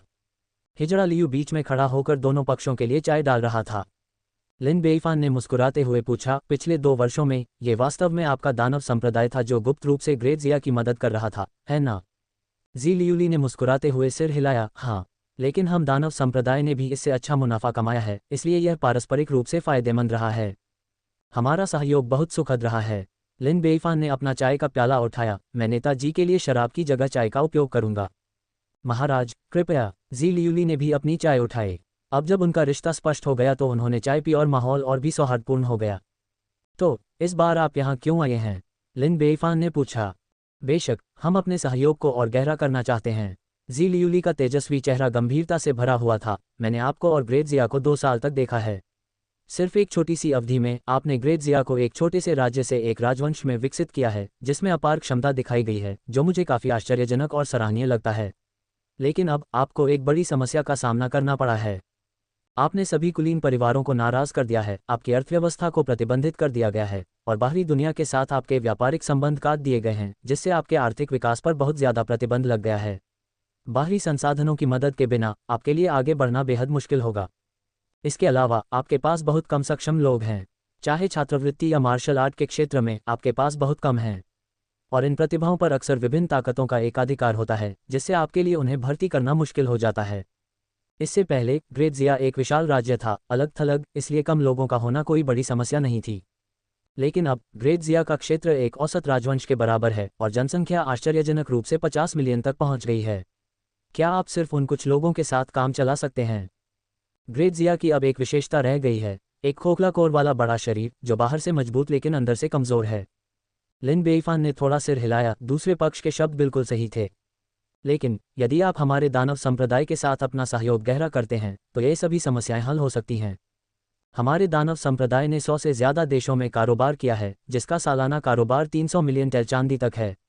हम ग्रेट जियास के सामान को कई देशों में बेच सकते हैं और आपके लिए ज़रूरी संसाधन भी आप तक पहुंचा सकते हैं। लोगों की कमी भी कोई समस्या नहीं है। हमारा दानव संप्रदाय हजारों सालों से एक गहन आधार और प्रतिभाओं के धन के साथ विकसित हो रहा है। आप जिस भी तरह की प्रतिभा चाहते हैं हम उसे आपकी इच्छानुसार प्रदान कर सकते हैं। पबफ्यूचर द्वारा विज्ञापन, ये बताने की आवश्यकता नहीं है कि केवल इन्नेट विशेषज्ञों के संदर्भ में ही हम आपको 30 उपलब्ध करा सकते हैं। लियू हिजड़ा और तलवार बुजुर्गों अभिव्यक्ति बदल गया। आप देखिए, पिछले 2 वर्षों में ग्रेट जिया ने इनेट्स की भर्ती के लिए काफ़ी प्रयास किए थे, लेकिन अंत में वे केवल 20 की भर्ती करने में ही सफल रहे। और यहाँ दानव संप्रदाय था जो लापरवाही से 30 की पेशकश कर रहा था। कितनी फिजूल खर्ची। इसके अलावा ऐसा लगता है कि ग्रेट जिया के पास वर्तमान में कोई ग्रैंड मास्टर नहीं है ना? दूसरी ओर हमारे दानव संप्रदाय के पास कुछ हैं। यदि आपको ज़रूरत है तो हम आपकी समस्याओं को हल करने में मदद करने के लिए एक ग्रैंड मास्टर को आमंत्रित कर सकते हैं। यदि आवश्यक हो तो मैं व्यक्तिगत रूप से बिना किसी समस्या के कार्रवाई कर सकता हूँ। लियू नपुंसक और तलवार बुजुर्गों के भाव फिर से बदल गए। यद्यपि वे लंबे समय से जानते थे कि दानव संप्रदाय शक्तिशाली था, लेकिन उन्होंने यह नहीं सोचा था कि यह इस हद तक शक्तिशाली था। उन्होंने व्यर्थ ही ग्रैंड मास्टर की खोज की थी, फिर भी दानव संप्रदाय के पास गई थे। जरूरत पड़ने पर ग्रैंड मास्टर भी मदद कर सकते थे, जो वास्तव में धन और शक्ति का प्रदर्शन था। इसमें कोई आश्चर्य नहीं कि दानव संप्रदाय को हमेशा ताओवादी संप्रदाय और बौद्ध संप्रदाय के साथ नदियों और झीलों में शीर्ष 3 शक्तियों में से एक के रूप में नामित किया गया है। यद्यपि उन्हें ताओवादी संप्रदाय और बौद्ध संप्रदाय द्वारा हमेशा दबाया गया है, फिर भी वे अभी भी उभरकर सामने आते हैं, क्योंकि वे सचमुच शक्तिशाली हैं, सचमुच दबंग हैं। ये कहा जा सकता है कि जब तक महान जिया ने दानव संप्रदाय के साथ सहयोग गहरा किया, वे रातों रात दुनिया के सबसे शक्तिशाली राजवंशों में से एक बन सकते थे। भविष्य में उनके पास एक साम्राज्य के रूप में विकसित होने का भी एक बड़ा मौका होगा। ये सचमुच एक महान उपलब्धि है जो इतिहास में दर्ज हो जाएगी। लियू यूनुच लगभग मदद नहीं कर सका, लेकिन लिन बेईफान की ओर से सहमत हो गया। लेकिन लिन बेईफान बहुत शांत रहे। चाय की चुस्की लेने के बाद उन्होंने टेबल पर दस्तक दी और सीधे पूछा, क्या शर्तें हैं? ग्रेट जिया के भीतर दानव संप्रदाय के विकास में सहायता करें, जी लियूली ने कहा। यह पूरी तरह से लिन बेईफान की उम्मीदों के अनुरूप था। दानव संप्रदाय ने ग्रेट जिया को इतने सारे लाभ प्रदान किए, स्वाभाविक रूप से वे बदले में कुछ चाहते थे। वे बिना किसी कीमत के उसकी मदद नहीं करेंगे। हालांकि उसने जो लाभ देने की पेशकश की वह कुछ ज़्यादा ही उदार लग रहा था। ग्रेट जिया वर्तमान में एक राजवंश की ताकत के साथ एक महान राज्य था। क्या उसके लिए इतना निवेश उचित था? क्या उसके पास कोई योजना थी? तारांकन तारांकन तारांकन पॉप्सलियो द्वारा प्रायोजित अध्याय 74/235। हम वर्तमान में भर्ती कर रहे हैं। CNKR JP अनुवादकों मितलर्स का स्वागत है। डिस्कॉर्ड सर्वर URL पबफ्यूचर द्वारा विज्ञापन। संपर्क टॉस साइट मैप दान करें। मेनू दिखाओ। उपन्यास ऑनलाइन पूरा पढ़ें। उपन्यास बिन। उपन्यास जब से मैंने अपना क्षेत्र दान करना शुरू किया, मैं युगों युगों में महान सम्राट बन गया। अध्याय 169.1। गुना प्रिय पाठकों, अधिक अध्यायों के अनुवाद में हमारी टीम की सहायता के लिए यहाँ दान करें। URL। जब से मैंने अपना क्षेत्र दान करना शुरू किया, मैं युगों युगों में महान सम्राट बन गया। C 169.1। Ads by PubFuture. अध्याय 169.1। जी लियूली ने इतनी उदार शर्तें इसलिए पेश की क्योंकि उनके पीछे महान ग्रैंडमास्टर का चेहरा था। उनके बार बार के हस्तक्षेप से यह स्पष्ट था कि महान ग्रैंडमास्टर लिन बेइफान को बहुत महत्व देते थे। लिन बेइफान के जीवन को बचाने के लिए हमेशा महत्वपूर्ण क्षणों में आगे आना, यह एक ऐसा विशेषाधिकार है जो राजवंशों के सम्राटों को भी प्राप्त नहीं है। एक महान ग्रैंडमास्टर के समर्थन के साथ, लिन बेइफान का दर्जा एक राजवंश के सम्राट से भी अधिक प्रतिष्ठित था। अन्यथा वह लिन बेइफान को एक युवा सम्राट के रूप में देखती और उसे कुछ सहायता प्रदान करती, लेकिन ये बहुत सीमित होती। उदाहरण के लिए, वे व्यापार मार्ग पुनः खोल सकते हैं और कारोबार जारी रख सकते हैं। वे सहायता के लिए इन्नेट विशेषज्ञों को भेजेंगे, लेकिन उनकी संख्या केवल 1 दर्जन या उससे अधिक होगी, निश्चित रूप से 20 से अधिक नहीं। जहां तक ग्रैंडमास्टर विशेषज्ञ की सहायता का प्रश्न है, तो वह प्रश्न ही नहीं उठता। महाराज, आप हमारे सहयोग के बारे में क्या सोचते हैं? जी लियूली ने पूरे आत्मविश्वास के साथ लिन बेइफान की ओर देखा। उनका मानना था कि लिन बेइफान निश्चित रूप से सहमत होंगे। उसने जो शर्तें रखीं, वे बहुत उदार थीं।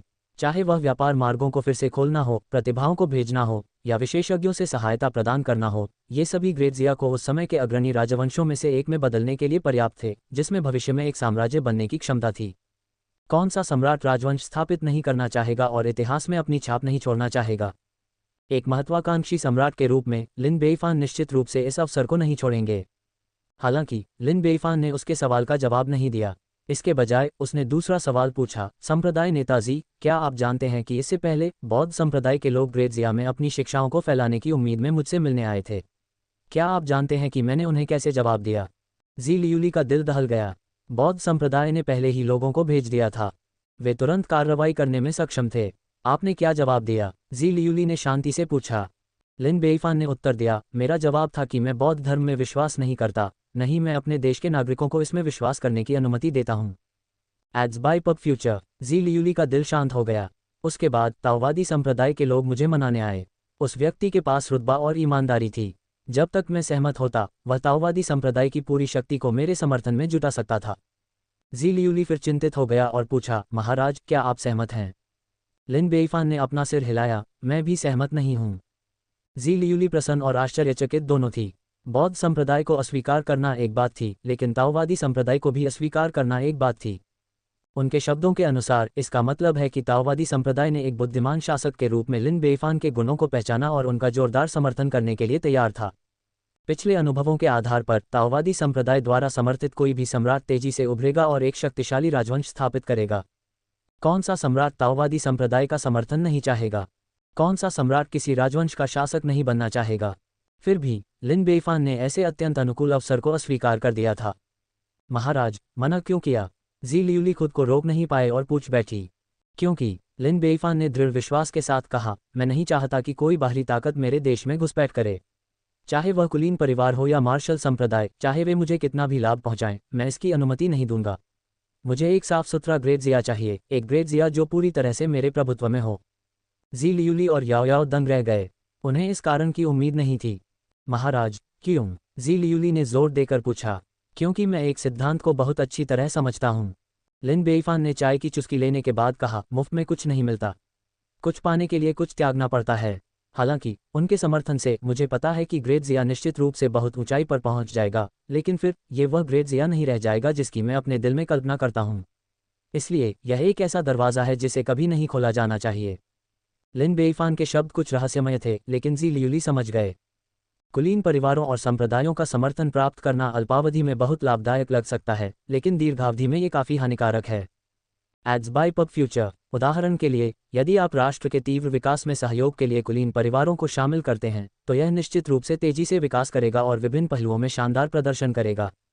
हालांकि जब उनके अधिकाधिक लोग सरकार में प्रवेश कर रहे हैं और ऊपर से नीचे तक न्यायालय पर नियंत्रण कर रहे हैं, तो आपके शब्दों का क्या उपयोग होगा?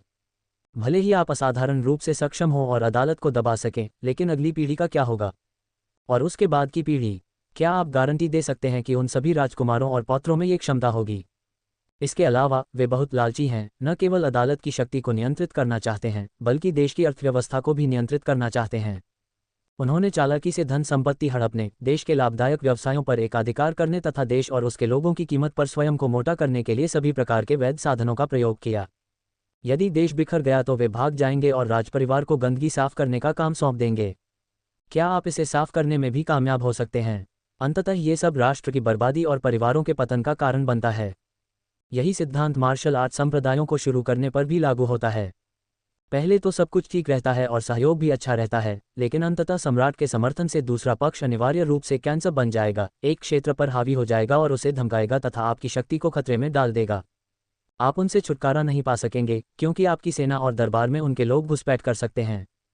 क्या उन सम्राटों को यह नहीं मालूम कि कुलीन परिवारों और संप्रदायों को लाने के क्या परिणाम होते हैं?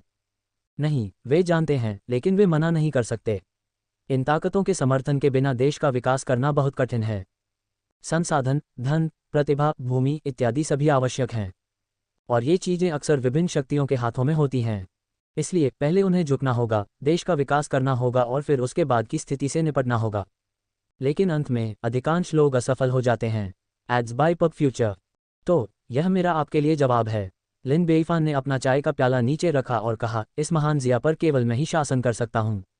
कुलीन परिवार नहीं चलेंगे, ताओवादी संप्रदाय और बौद्ध संप्रदाय नहीं चलेंगे, और स्वाभाविक रूप से न ही आपका दानव संप्रदाय। आप यहाँ वैध व्यवसाय करने के लिए आ सकते हैं, लेकिन यदि आप अपना संप्रदाय स्थापित करना चाहते हैं और यहाँ विस्तार करना चाहते हैं तो मैं कभी सहमत नहीं होऊंगा। लेकिन किसी भी गुट के समर्थन के बिना आपका देश अलग थलग पड़ जाएगा और विकास नहीं कर पाएगा। लिन बेईफान ने अपनी बाहें फैलाईं और दिल खोलकर हंसा। बिना किसी गुट के समर्थन के देश का विकास नहीं हो सकता। मेरे ग्रेट जिया को देखो, इसने किसी गुट के समर्थन पर भरोसा नहीं किया है, और क्या यह अभी भी एक राजवंश के रूप में विकसित नहीं हो रहा है? जी लियूली अवाक रह गई। महान जिया ने वास्तव में किसी भी ताकत पर भरोसा नहीं किया और केवल 2 वर्षों में एक छोटे से राज्य से एक राजवंश में विकसित हो गया।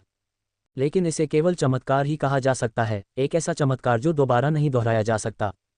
पर्याप्त भोजन और कपड़े पाने के लिए व्यक्ति को अपने हाथों से काम करना चाहिए, लिन बेईफान ने जोरदार आवाज में कहा। लिन बेईफान के दृढ़ निश्चयी रूप को देखकर जी लियूली ने आह भरी और उसे हार माननी पड़ी। मूल रूप से वह लिन बेईफान को अधीनता में लाने के लिए कुछ तरकीबें अपना सकती थी। वह दानव संप्रदाय की नेता थी, बाहरी दुनिया में एक कुख्यात खलनायक। वह कौन सी योजनाएं लागू नहीं कर सकती थी। लेकिन लिन बेईफान को एक महान ग्रैंड मास्टर का समर्थन प्राप्त होने के कारण उसने जल्दबाजी में कोई कदम उठाने की हिम्मत नहीं की। अन्यथा यदि उसने महान ग्रैंड मास्टर को नाराज कर दिया और उन्होंने उनके दानव संप्रदाय के खिलाफ जवाबी कार्रवाई की, तो इसके परिणाम कौन भुगत सकता था? तो फिर चलिए व्यापार पर चर्चा जारी रखें। वह एक अच्छा विचार है। लिन बेईफान मुस्कुराया। अब पूरे ग्रेट जू राजवंश पर मेरा कब्जा हो गया है। ग्रेट जू में एक बंदरगाह है जिसके जरिए मैं अपना माल विदेशों में निर्यात कर सकता हूँ। वे कुलीन परिवार अब मुझे रोक नहीं सकते। महाराज सच बोलते हैं, जी लियूली ने मुस्कुराते हुए कहा। उस बंदरगाह के साथ भविष्य में व्यापार बहुत अधिक सुविधाजनक होगा। फिर दोनों ने व्यापार पर चर्चा की।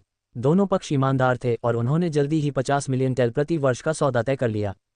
मेनू दिखाओ। उपन्यास ऑनलाइन पूरा पढ़ें। उपन्यास बिन। उपन्यास जब से मैंने अपना क्षेत्र दान करना शुरू किया, मैं युगों युगों में महान सम्राट बन गया। अध्याय 169.2। गुना प्रिय पाठकों, अधिक अध्यायों के अनुवाद में हमारी टीम की सहायता के लिए यहाँ दान करें। URL। जब से मैंने अपना क्षेत्र दान करना शुरू किया, मैं युगों युगों में महान सम्राट बन गया। C 169.2। Ads by PubFuture. अध्याय 169.2। जी लियूली इस सौदे से बहुत संतुष्ट थे। एकमात्र अफसोस ये था कि वह ग्रेट जिया से आगे समर्थन प्राप्त नहीं कर सकी और उन्हें उसके दानव संप्रदाय की मदद की आवश्यकता नहीं थी। हालांकि जी लियूली ने हार नहीं मानी थी। चलो ऐसा करते हैं। मैंने सुना है कि याओ याओ भी आपके ग्रेट जिया में एक भूमिका निभा रही है। अगर आपको भविष्य में किसी चीज़ की ज़रूरत है तो सीधे उससे संपर्क करें। वह छोटी मोटी चीज़ों का ध्यान रखेगी और बड़ी चीज़ों को मुझ पर छोड़ देगी। यदि आप हमारे दानव संप्रदाय के ग्रैंड मास्टर को भी इसमें शामिल करना चाहते हैं तो यह असंभव नहीं है। अच्छा, लिन बेईफान ने बिना किसी हिचकिचाहट के सहमति जताई। याओ याओ मन ही मन खुश हुई। इस तरह मुझे अक्सर छोटे मूर्ख सम्राट को देखने का मौका मिलेगा। हे। इस प्रकार दोनों पक्षों के बीच संबंध और भी अधिक सौहार्दपूर्ण हो गए। चाय की चुस्की लेने के बाद जी लियूली ने संकोच से पूछा, महाराज, मैंने सुना है कि आपके साथ एक रहस्यमयी तलवारबाज है जिसके पास असाधारण शक्ति है। क्या आप मुझे उससे मिलवा सकते हैं? लिन बेईफान ने शांति से उत्तर दिया, वास्तव में ऐसा व्यक्ति है। हालांकि वह बिना किसी निशान के आता जाता रहता है और मैंने उसे लंबे समय से नहीं देखा है, इसलिए मैं उसे अभी संप्रदाय के नेता से नहीं मिलवा सकता। खैर, अगली बार तक इंतजार करना होगा। लिन बेईफान के भावशून्य भाव को देखकर जी लियूली ने मन ही मन उसे कोसा और उसे धूर्त लोमड़ी कहा। इसका बहुत समय हो गया। ये कितना सरासर झूठ है, इसे छिपाने की भी जहमत नहीं उठाई गई। आप स्पष्टतः उससे मिलने आए थे। ऐसा कहा जाता है कि उसने एक बार एक ही तलवार के वार से बिहेडर हैन चो विन को मार डाला था, जो एक शीर्षशाही क्यूई विशेषज्ञ था। तो उसकी ताकत ग्रैंड मास्टर स्तर तक पहुंच गई होगी, है न? जी लियूली ने आगे जांच की। लिन बेईफान ने अपना सिर हिलाया। मुझे यकीन नहीं है, शायद वह ग्रैंड मास्टर स्तर तक पहुंच गया है। अभिनय में बहुत अच्छे। जी लियूली ने मन ही मन फिर उसे कोसा और उसे धूर्त लोमड़ी कहा। आप दोनों की मुलाकात कैसे हुई? मैं सिर्फ उत्सुक हूँ। आखिरकार, आप में से एक देश का शासक है और दूसरा नदियों और झीलों का स्वामी है। दोनों को एक साथ जोड़ना मुश्किल है। अगर आपके लिए यह मुश्किल है तो आपको जवाब देने की ज़रूरत नहीं है। छिपाने के लिए कुछ भी नहीं है। लिन बेईफान ने मुस्कुराते हुए कहा। वह मेरे शाही महल से गुजर रहा था और उसने मुझे कविता लिखते हुए देखा। वह मेरी प्रतिभा से इतना प्रभावित हुआ कि उसने मुझसे दोस्ती कर ली। उसने कहा कि जब भी मुझे मदद की ज़रूरत होगी, वह मदद करेगा। क्या सचमुच ऐसा ही हुआ था? जी लियूली ने पूछा। उसे यकीन नहीं हुआ। एड्स बाय पब फ्यूचर, ये और क्या हो सकता है? लिन बेईफान ने पलटकर जवाब दिया। क्या ऐसा इसलिए हो सकता है क्योंकि उसे मेरी अद्वितीय उपस्थिति पसंद है? संप्रदाय नेता जी, ऐसे लोग इतने सती नहीं होते। जी लियूली कुछ हद तक अवाक रह गई। वास्तव में वे सती नहीं थे, लेकिन क्या वह किसी सती व्यक्ति की तरह दिखती थी? क्या उसने सचमुच सोचा था कि वह ऐसे कारण पर विश्वास करेगी? याओ सही था, ये लड़का चालाक था और एक भी सच नहीं उगल सकता था। संप्रदाय नेता जी, आपने मुझसे कई प्रश्न पूछे हैं और मेरे पास भी कुछ प्रश्न हैं। कृपया पूछिए महाराज। लिन बेईफान ने गंभीरता से पूछा। क्या मैं जान सकता हूं कि आज दुनिया में कितने ग्रैंड मास्टर हैं, साथ ही ग्रेट ग्रैंड मास्टर और सुप्रीम ग्रैंड मास्टर भी? वे कहाँ हो सकते हैं? दानव संप्रदाय के नेता के रूप में आपको काफ़ी जानकारी होनी चाहिए। क्या आप ये जानकारी साझा कर सकते हैं?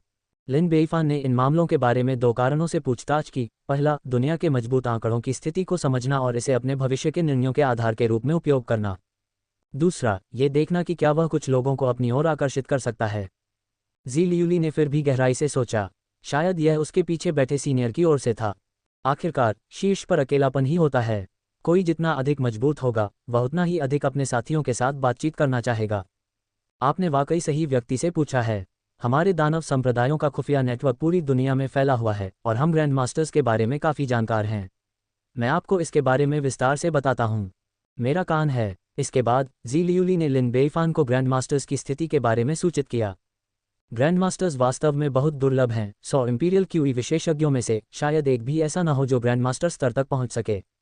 हालांकि उनकी कमी के बावजूद दुनिया की विशाल आबादी को देखते हुए 100 से अधिक ग्रैंड मास्टर्स को विकसित और जाना जाता है। प्रत्येक साम्राज्य में लगभग 3 से 6 होते हैं तथा कुछ शक्तिशाली राजवंशों में 1 या 2 होते हैं। नदियों और झीलों के बीच शीर्ष संप्रदायों में आमतौर पर ग्रैंड मास्टर होते हैं। दानव संप्रदाय, ताओवादी संप्रदाय और बौद्ध संप्रदाय, इन 3 पारलौकिक शक्तियों में से प्रत्येक के पास 5 से अधिक ग्रैंड मास्टर हैं।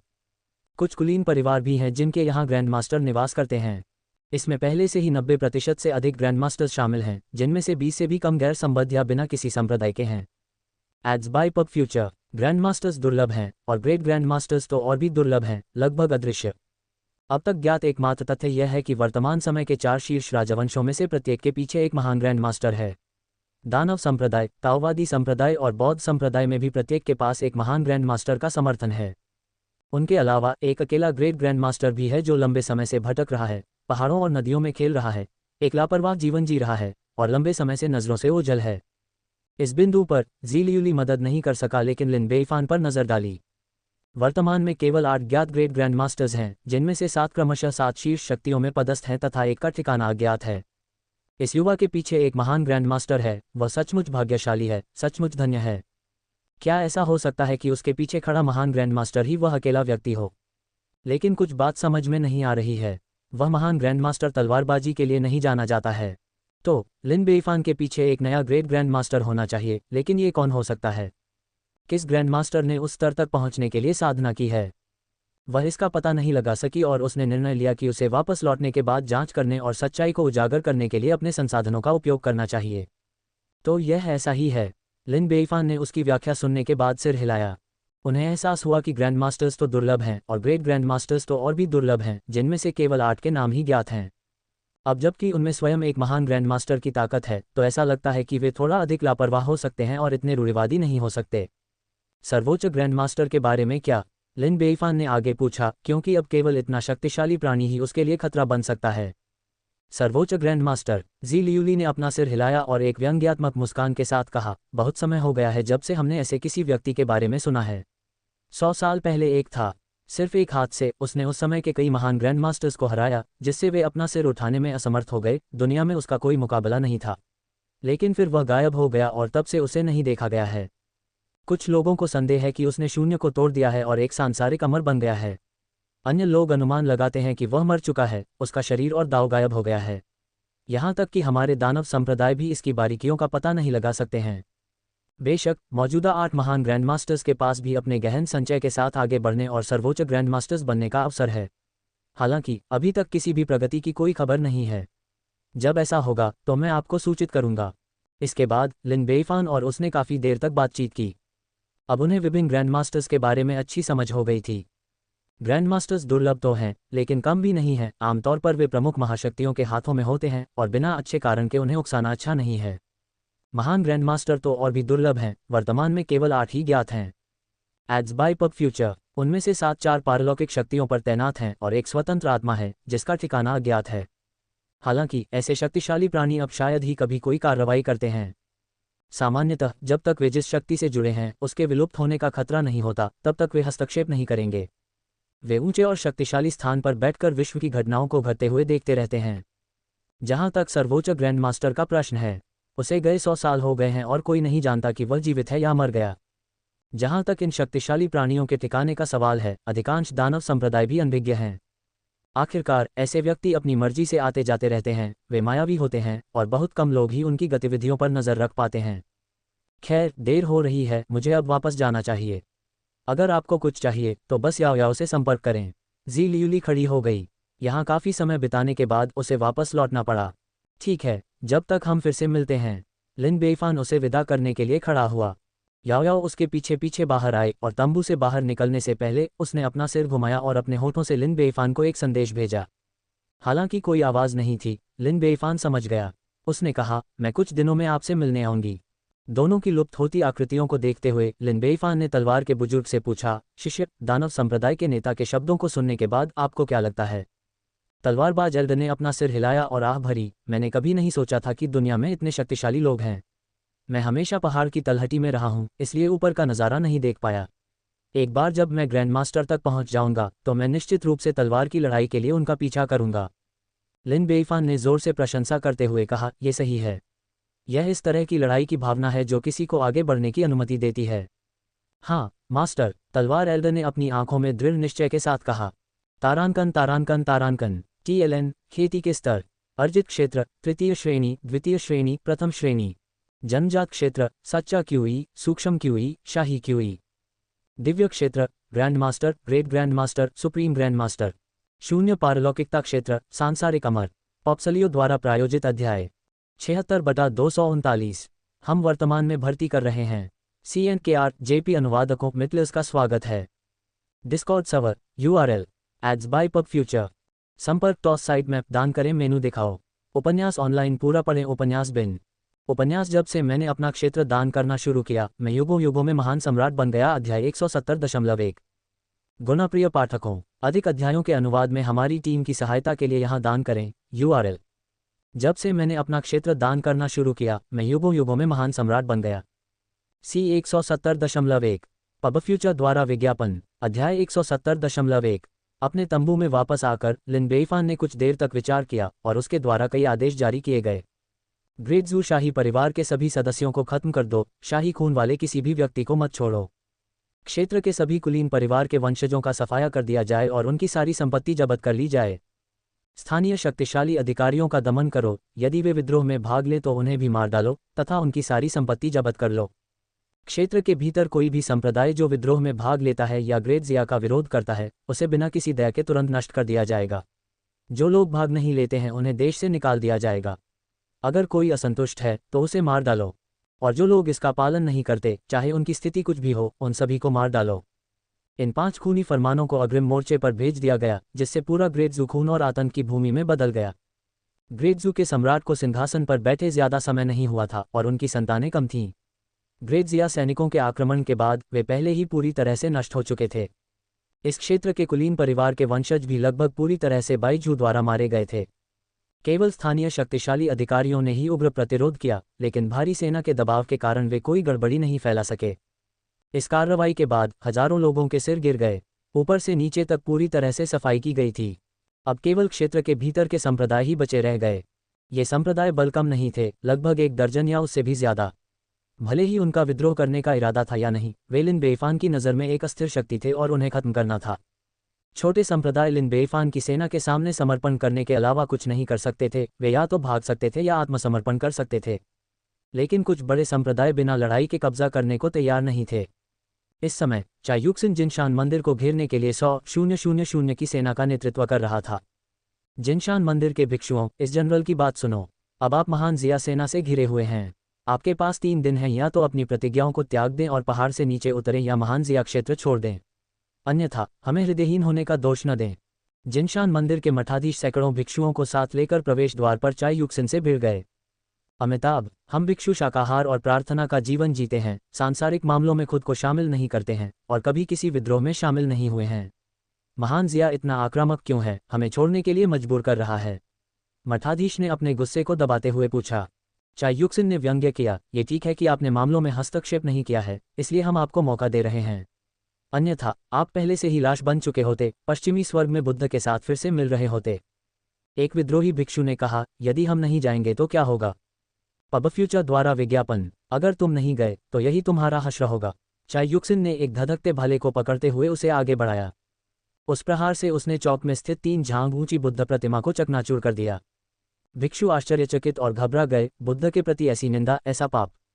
मठाधीश ने क्रोधित होकर कहा, हमारे पीछे बौद्ध संप्रदाय है। क्या आपने हमारे बौद्ध संप्रदाय को अपमानित करने के परिणामों के बारे में सोचा है? बौद्ध संप्रदाय बड़ा हो सकता है, लेकिन ये हमारे सम्राट से बड़ा नहीं है। चाई युक्सिन ने जोर से चिल्लाकर कहा, सम्राट ने आदेश दिया है कि ग्रेट जिया के भीतर किसी भी संप्रदाय को या तो बाहर निकाल दिया जाना चाहिए या नष्ट कर दिया जाना चाहिए। एक को चुने।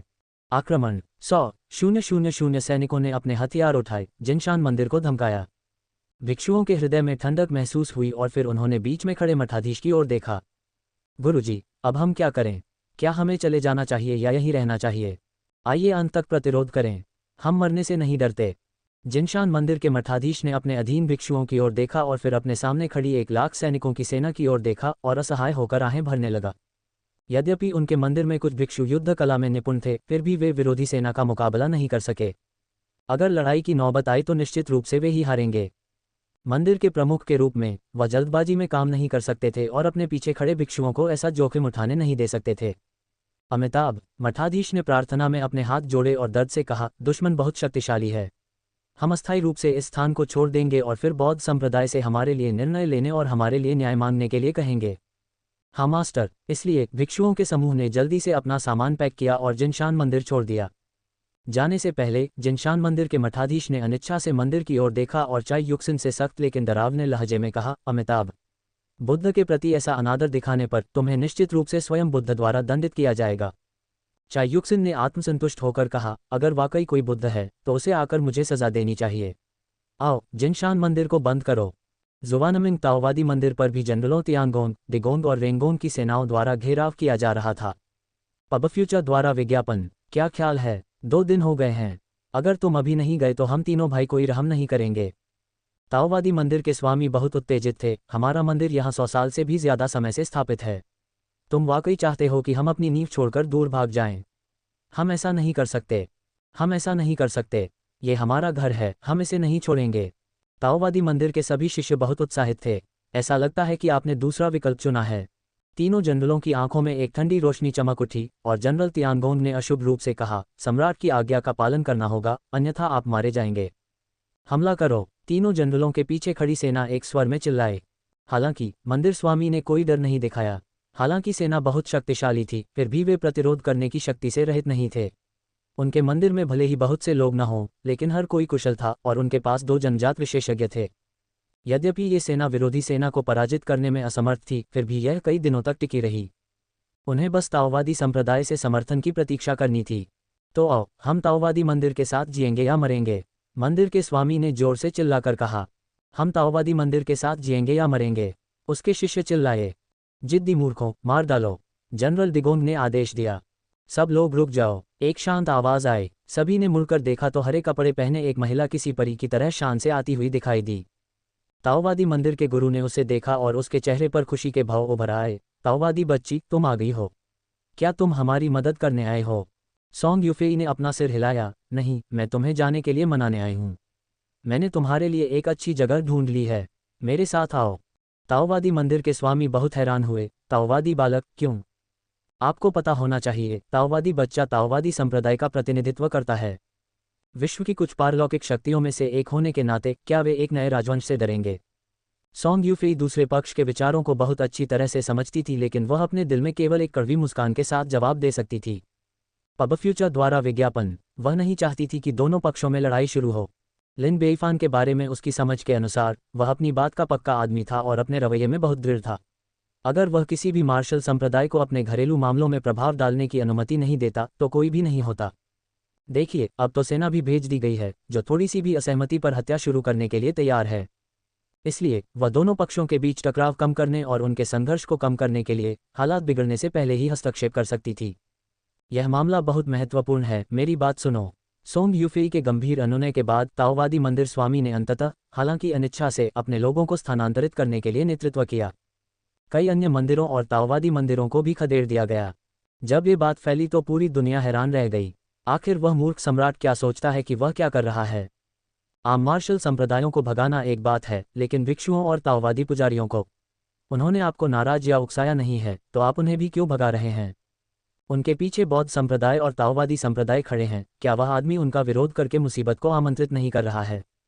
उसने न केवल विभिन्न महान कुलीन परिवारों को अपमानित किया है, बल्कि अब उसने बौद्ध संप्रदाय और ताओवादी संप्रदाय को भी अपमानित किया है। वह मृत्यु का अर्थ नहीं जानता। मूर्ख सम्राट आदतन फिर से उलझन में है। अफसोस। बौद्ध संप्रदाय और ताओवादी संप्रदाय ने कड़ा विरोध जताया, उम्मीद जताई कि लिन बेईफान इसका स्पष्टीकरण देंगे। लेकिन लिन बेईफान ने उन्हें नजरअंदाज कर दिया। क्या आपने कभी किसी महान ग्रैंडमास्टर को चींटियों के झुंड को अपनी बात समझाते हुए देखा है? आप भाग्यशाली हैं कि आपको कुचला नहीं गया। यह मेरा क्षेत्र है, मैं अपने क्षेत्र पर निर्णय लेता हूँ। क्या आप इससे सहमत नहीं हैं? या तो सहन करो या क्रूर बनो, चुनाव तुम्हारा है। अंत में चूंकि दोनों पक्षों को कोई खास नुकसान नहीं हुआ, इसलिए मामला अनसुलझा ही रह गया। हालांकि लिन बेईफान ने अब बौद्ध संप्रदाय और ताओवादी संप्रदाय के साथ दुश्मनी बना ली थी।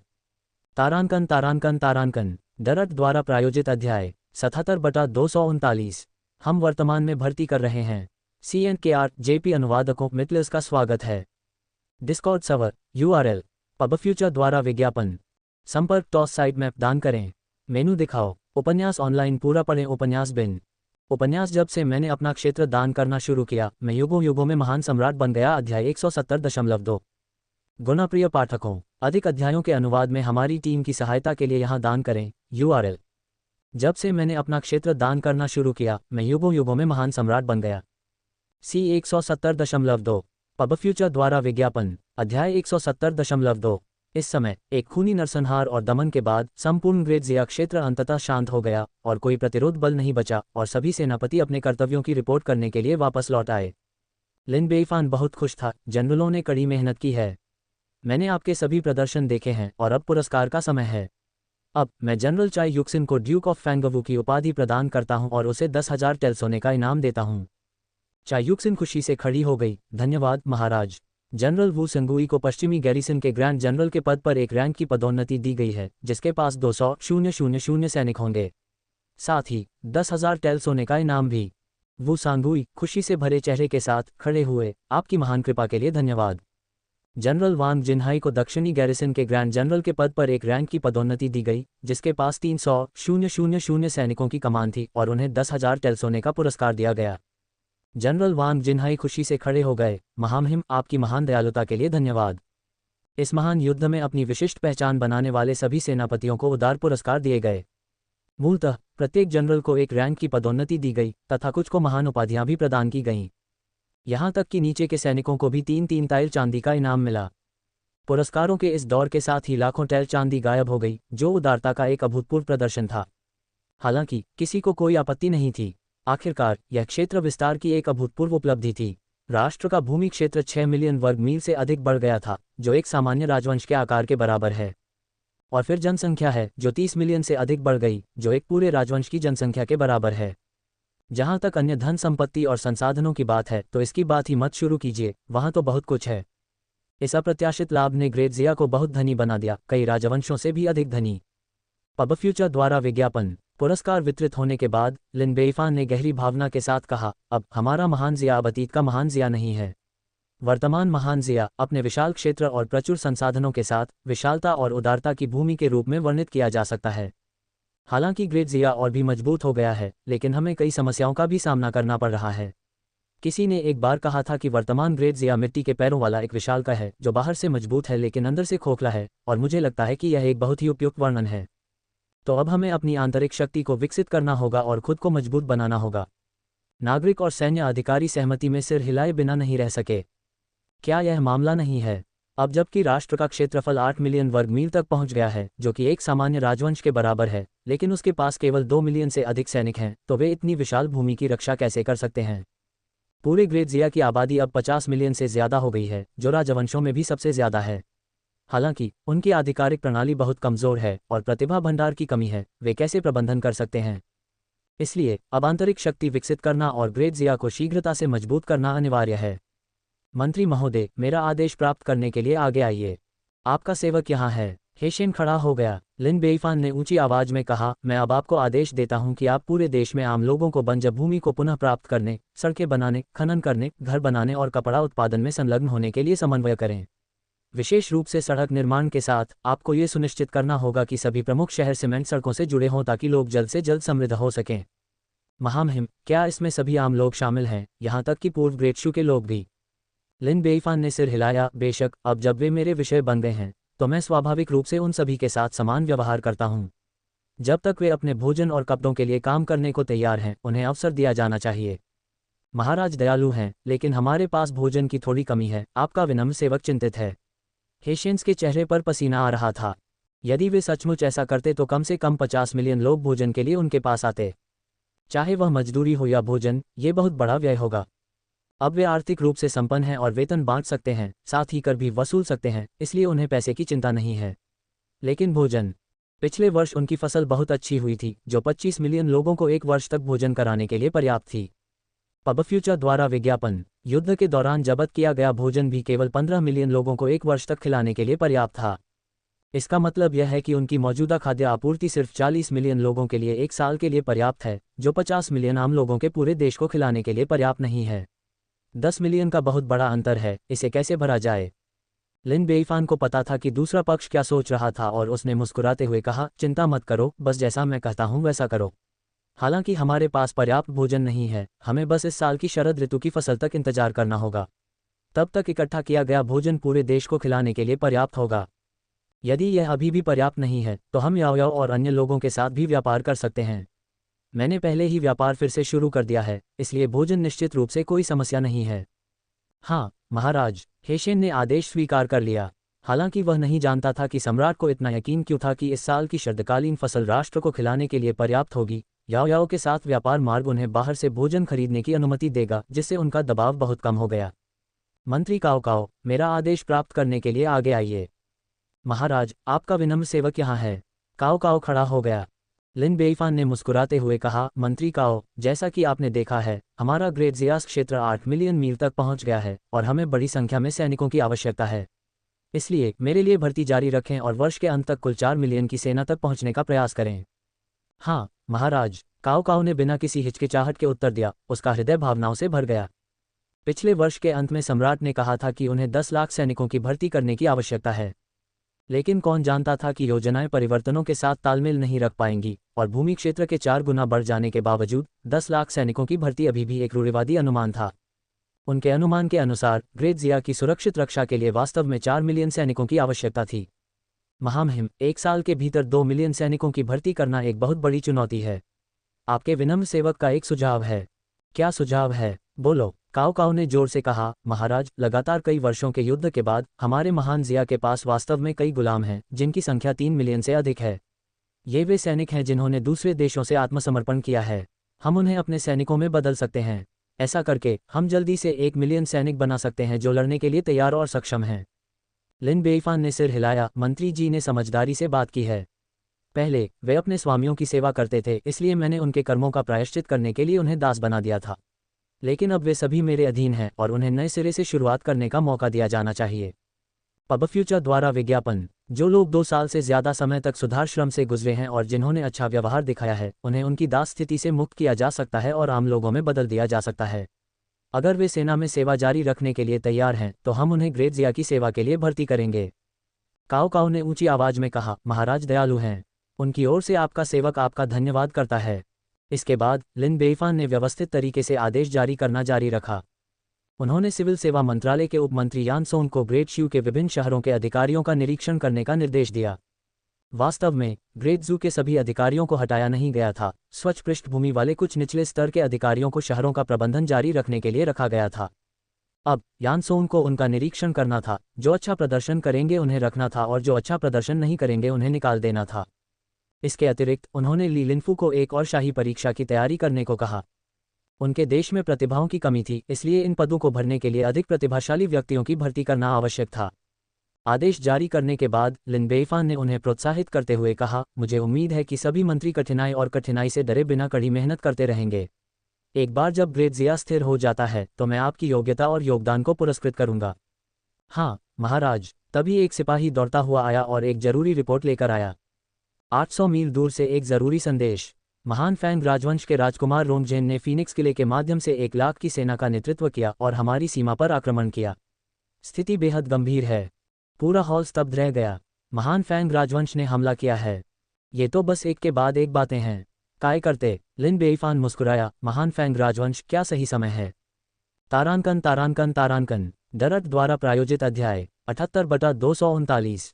हम वर्तमान में भर्ती कर रहे हैं। CNKR JP अनुवादकों मिटलर्स का स्वागत है।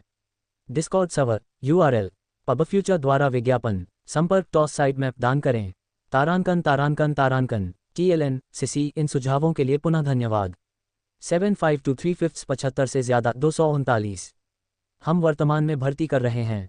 CNKR JP अनुवादकों मिटलर्स का स्वागत है। Discord server URL ads by PubFuture. संपर्क टॉस साइट मैप दान करें।